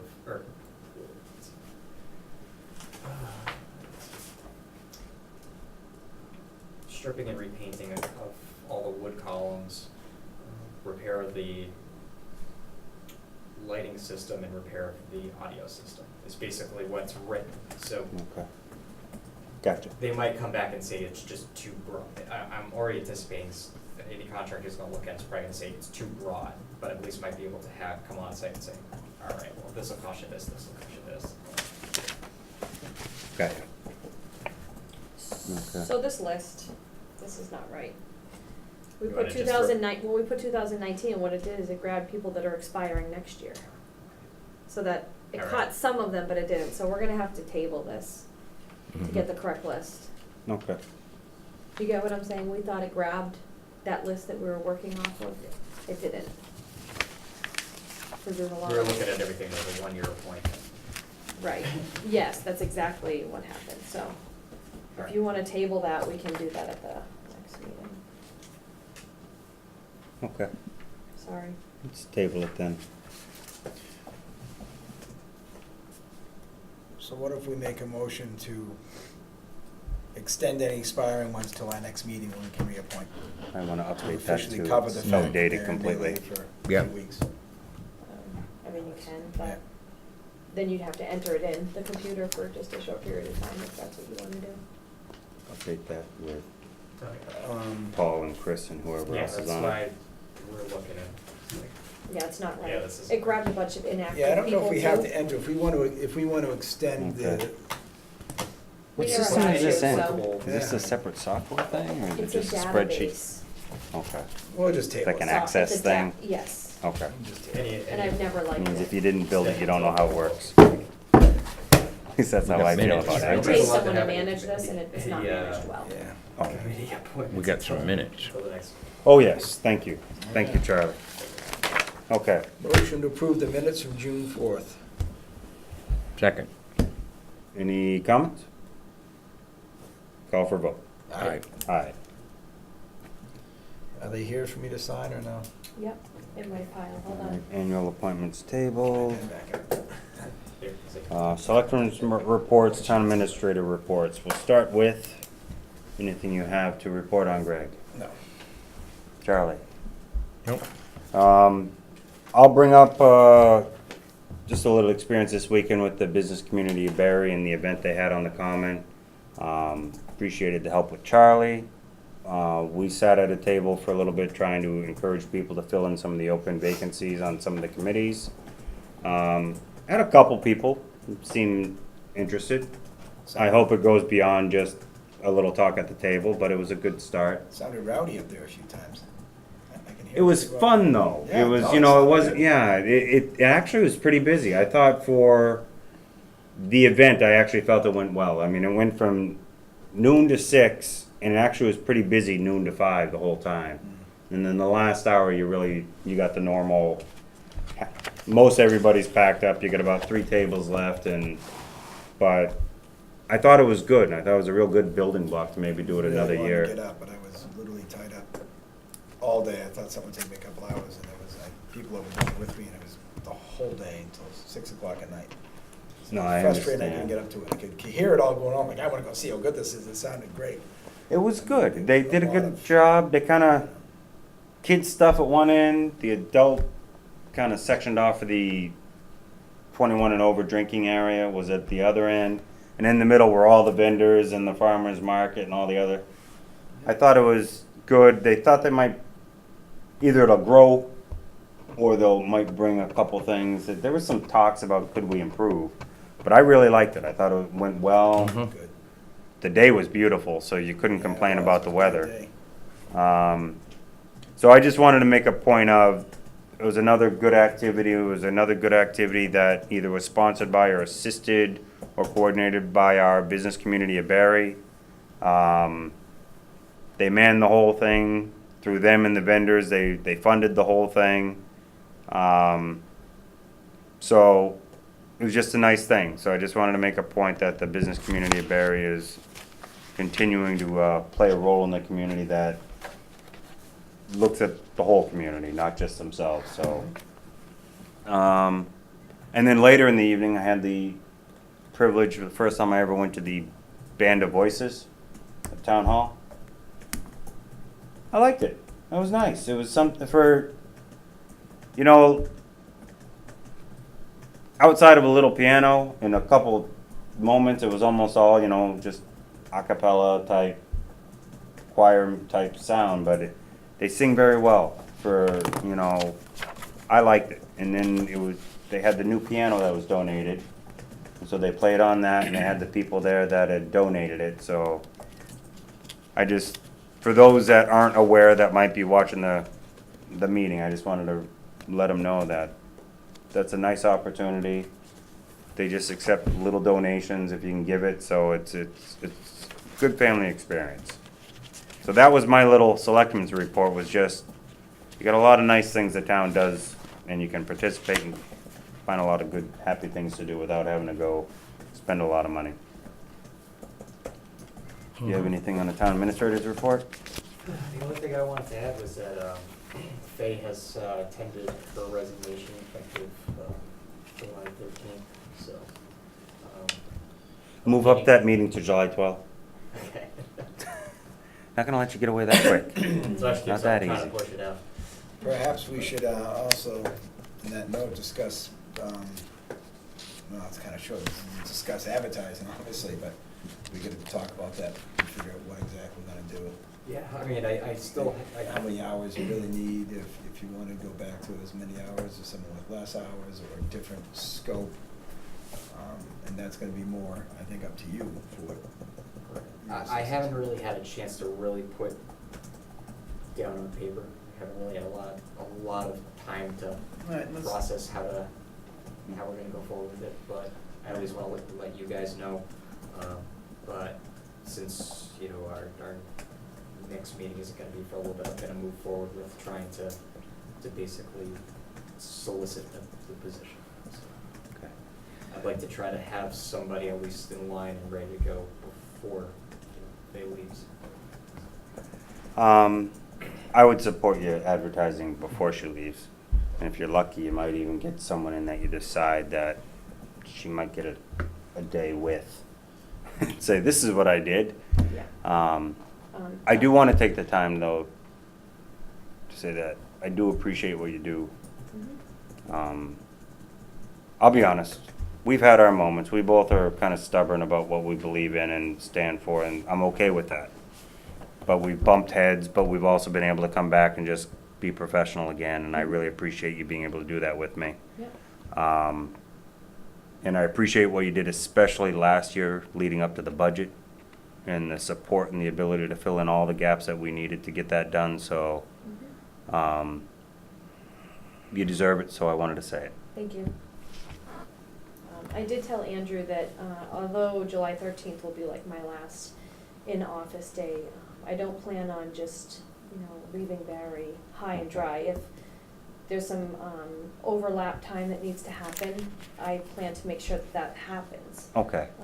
My new employer, I made that clear on the table that that's something There that could may, be you some know, transition. transition. Yeah, Okay. and everybody's fine with that, so, Well, thank you very much for offering that. mhm, And good luck on the new job. thank you. So, The only reports I would have done, we covered. I was talking with the chief about Stetson and other people about Stetson, and those things have already been discussed, and obviously had communicated with Bobby about his hours. I didn't want to see him take his vacation No, hours. we got to sign it. Unstaffed. That's why I left the meeting at DPW to talk to Andrew about that, because I could discuss it at the meeting with you guys, but that's why we had that gotcha. discussion at DPW meeting. So I was doing those things, but nothing else that's already been covered, so. Okay. And I guess I did forget It's not that. that I'm inactive, I'm saying, I just. Oh, right, it's yeah. It's just nothing different than we've done. I just want to put it out there. I did go to that last QEMP meeting at Ruggles Lane, and I ended up sitting at a table with town administrator and selectmen from Hardwick, as well as the selectmen from New Braintree. And it ended up being the table where they were discussing potential shared municipal services, things like that. Couple things came up, and it all depends on timing of everybody's. They did all mention that they might be interested in sharing of a transfer station, because Hardwick doesn't have a transfer station, they just have a recycle center. Right. Because they're on the aquifer, they can't take solid waste in that location for any temporary storage and moving it along. New Braintree is obviously interested, they sound like they would be interested. Nobody was there from OCAM, but I do believe we all know that their logistics might make it so some of their people might be interested. Which would mean we have to look into modifying our rules that is only Barre trash, which can be modified, but we'd have to look into modifying Right. that regulation, but. So I bring it up so the transfer station committee that we're building might reach out to those towns and see what true interest they have in the timeline that might fit with those towns as well as with us. Because that may modify the kind of the accounts receivable, the accounts payable that we're actually reviewing. What I found when I looked at it, as I told you guys at that meeting before, is that, the potential when you start to increase the numbers down there, does increase, the revenues exponentially compared to the cost, so it would be And Hardwick wise to increase. does the their price. own recycling. So they're also familiar with their recycling market and what they've been paying and getting in. It sounded like the town administrator said that the recycling alone they generally seem to be breaking even with what they do. And maybe. So that might just be a business model that'll help us build off of, like, what have you been doing, who do you sell to, what are you getting, how much do you man to do it, and then you can start getting ratios and concepts of. As I said, for us, the most of the money I see for us is the revenues in the trash stream. So perhaps we have a reciprocal action with them, where they might wanna take the recycling on. Then we don't have to set up the recycling, the bundlers, and the only expenses we talked about is that equipment. Maybe they'd wanna. So, Be right, the ones so to that take would be that something portion. worth talking to find And out. it gives them something too. They can take a portion that makes some money off it, and we can stick with the trash side and make money off it, which is the more profitable end of this right now. We can still handle scrap metal easy enough, but the recycling, the plastics, maybe they'd be willing to take that on, and we come to an agreement for it. Part of the scope. to Well, look at. right. So I was bringing it up because it was just more of a, it's just a little bit of a lightning bug that chase it if you want, but I think it's at least worth exploring. It's a good dialogue you had with them about that. It was Yeah. a good idea to talk about that. And then the other one that came up potentially was also if, and you're aware, Hardwick is using Ware for their ambulance, They pay a lot of money. but they would be interested, depending on our situation and our ability to man or not man, we might take maybe like the northern half of Hardwick. Back to my more EMT suggestion with stipends. And so when you start putting that together, and of course hearing the ability to possibly continually man a second ambulance, if the costs pan out, you'd have to do some math. And then logistics, location, and there's a lot more to it, but it does sound like there's a potential there that They're paying. if we're covering Hardwick and we're also covering New Braintree as much as we are, then there's more to look at than just personnel, it's also location. They contribute a lot more than New Braintree does, let me tell you. They're something like $60,000 they pay for their ambulance service. That was one thing I wanted to bring up. Actually, thank you for reminding me, because I know Bob had actually reached out and had some conversation with New Braintree on this, and I forgot Charlie, we were can gonna you have it reach- as Charlie, a agenda item. Oh, right. Charlie, could you read your minutes for me, please? But, Thank you. the New Braintree Board of Selectmen was interested in meeting with you guys to discuss amendment to the contract for the next 3 years. Jason, Bob had said that in his preliminary conversation that they'd be amenable to increasing up to basically an increase of $5,000 next year and potentially another $5,000 for the next 2 years.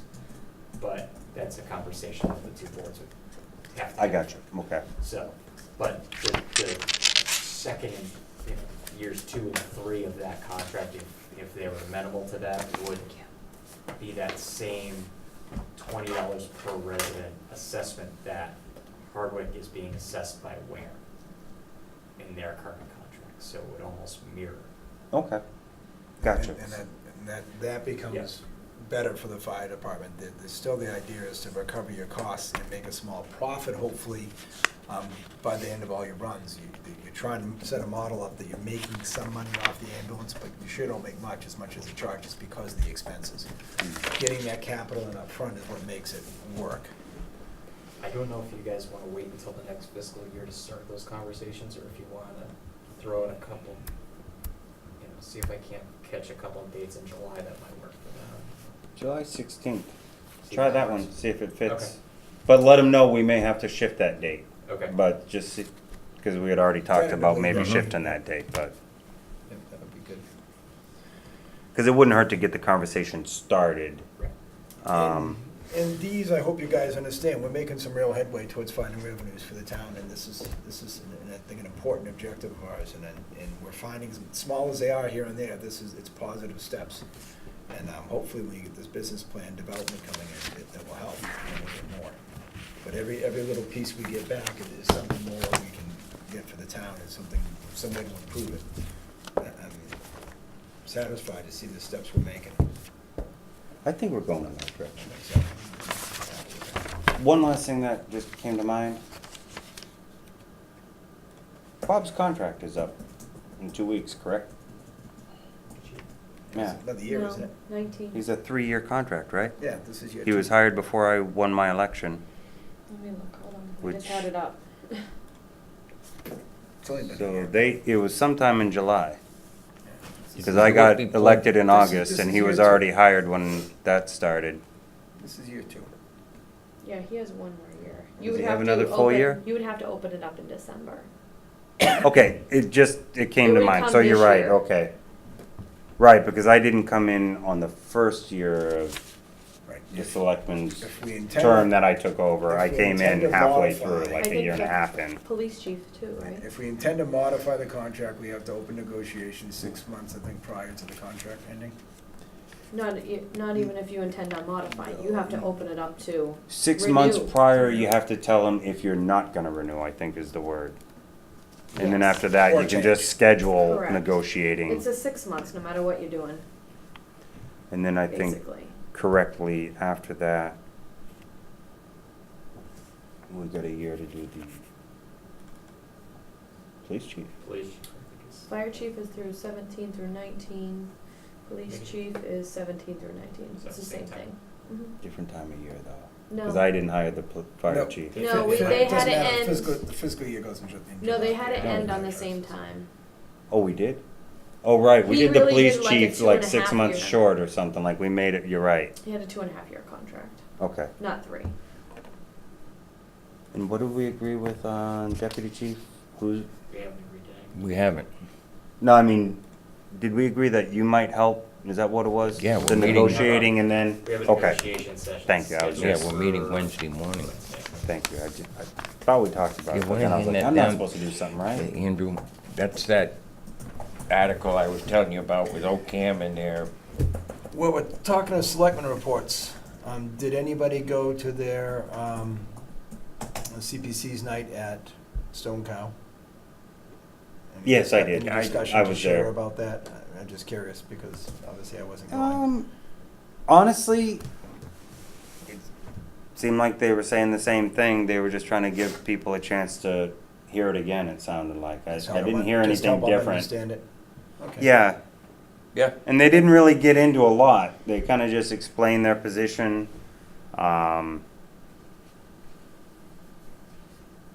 That's how I didn't, Yeah, that was about it. seemed like the They didn't same talk, message. they didn't but- speak very long, actually. Okay. And it didn't become quite the, and I'm not saying it was gonna be, it's just I didn't know going. They didn't get into like every potential marijuana. It was more focused on their citizens petition bylaw. And then, how it may or may not relate to the other bylaws, but they didn't get into the other bylaws in any detail. Okay. So, that's something before the meeting tomorrow. What was We it? should probably have a little huddle to better understand how things are gonna get presented, who's gonna present them, and how we're gonna make sure it's clear at the point it's being presented that this vote means this. Can I ask you a question? Yeah. So typically in the past, what I had done is prepared the motions and just started with the chair, went to vice chair, to this person, and Article 1 was that person, 2, 3, Right. and it just went in order. Is it, you're looking to do something different? Because I No. need to know that ahead of time, because I have that all prepared for town meeting. So when I get there, I know where these motions are going. I'm not so much each motion being presented by who, but between us or the planning board, when we get like the 3 prohibition articles in a row, those are the ones everybody says, I don't know what this means. I'm voting yes to say no, or I'm voting no to say yes. They always get themselves spun around. But those are planning board articles. So if the select board, they're not select board articles. But we need to coordinate with them to make sure we understand who's speaking and what the intent is, because we They do would have a speak- say. They would The speak for planning it. board ought But- to do it. What I'm suggesting is we have a voice in trying to ensure that someone makes the effort to clearly explain what it means. So rather than just assuming they're going to do it, we should have a little talk I to agree. say, how are we gonna do it? We'll agree And that's all upon I'm the suggesting, not Okay. necessarily, We can agree along in the language, of one of us could answer the question, it means this, and this is what we see it means. We could agree on how we want to phrase it to the people. I just And think there's who's gonna- some who's gonna- bylaws it's and who's- worth having Because a little discussion or a little preamble that might not, I am sure some of you will ask, what do the selectmen think? And that's what we need a statement for it prepared. Most people, ones that I've talked to, have said, how am I supposed to answer this question if I don't want it? right. Or how am I supposed to answer it? If I answer yes, what does that really mean? And you don't want Yes means you it. prohibit. And Yes Right. means you don't want that's it. what has to, somebody has to tell them Simple layman that's terms, what they're yeah. voting for. Because then afterwards, if they voted how they didn't really want to, they'll say, I didn't understand that. But the planning key board- is you gotta be able to do it with very few words, Yeah, because if you start getting into a story, all of a sudden, you're the reason they got it wrong. But the planning board Because, could you know what I read mean, the because you go article. into a circle. The planning board could read the article and say, just so everybody's clear, a yes vote means X, a no vote means X. Yeah. But this is a planning Right. board article, it's not a selectman article. So it's not like, it's No. your job to sell this article, it's their article. No, but we can. Do you get what I'm saying? We can still. Right, Yeah. it's just we can my still job though comment to on make it, sure that's all. that it's presented in a way that the town is gonna understand it. yeah. Typically, the I finance mean, committee will the say town favorable meeting or is unfavorable, but really typically we will give. Hours, we Explanation. just allow people, we don't have to allow the planning board to offer any of these articles. Yeah, they're setting one. If I'm correct, But I you mean, can't see it in you that, do so it doesn't because it's matter. respectful, but Mhm. we could be the ones to present every article, except a citizen's petition, and even then we could do it. We don't have to give them the floor to make the motion. True. We choose to, We out have, of respect. we have to It's- put, we have to but put it it's- on the warrant with the signatures, we don't have to let them read it. That's all I mean, based Who? on kind of, Citizens petitions? Yes, you do. It's their motion, it's their article. We do not participate in citizens petitions. They are required to have a representative to present the article and to discuss the article. Yeah, but I don't think we have to have them read it. I'm just saying. But we I have to would put never it on suggest and not have- doing it. I Either just way, meant- they're gonna read it anyways, we're not, Sometimes we'll get tradition and respect confused with required. Okay. so we're good? Motion to adjourn? Second. Adjourned. I always wanted to do that.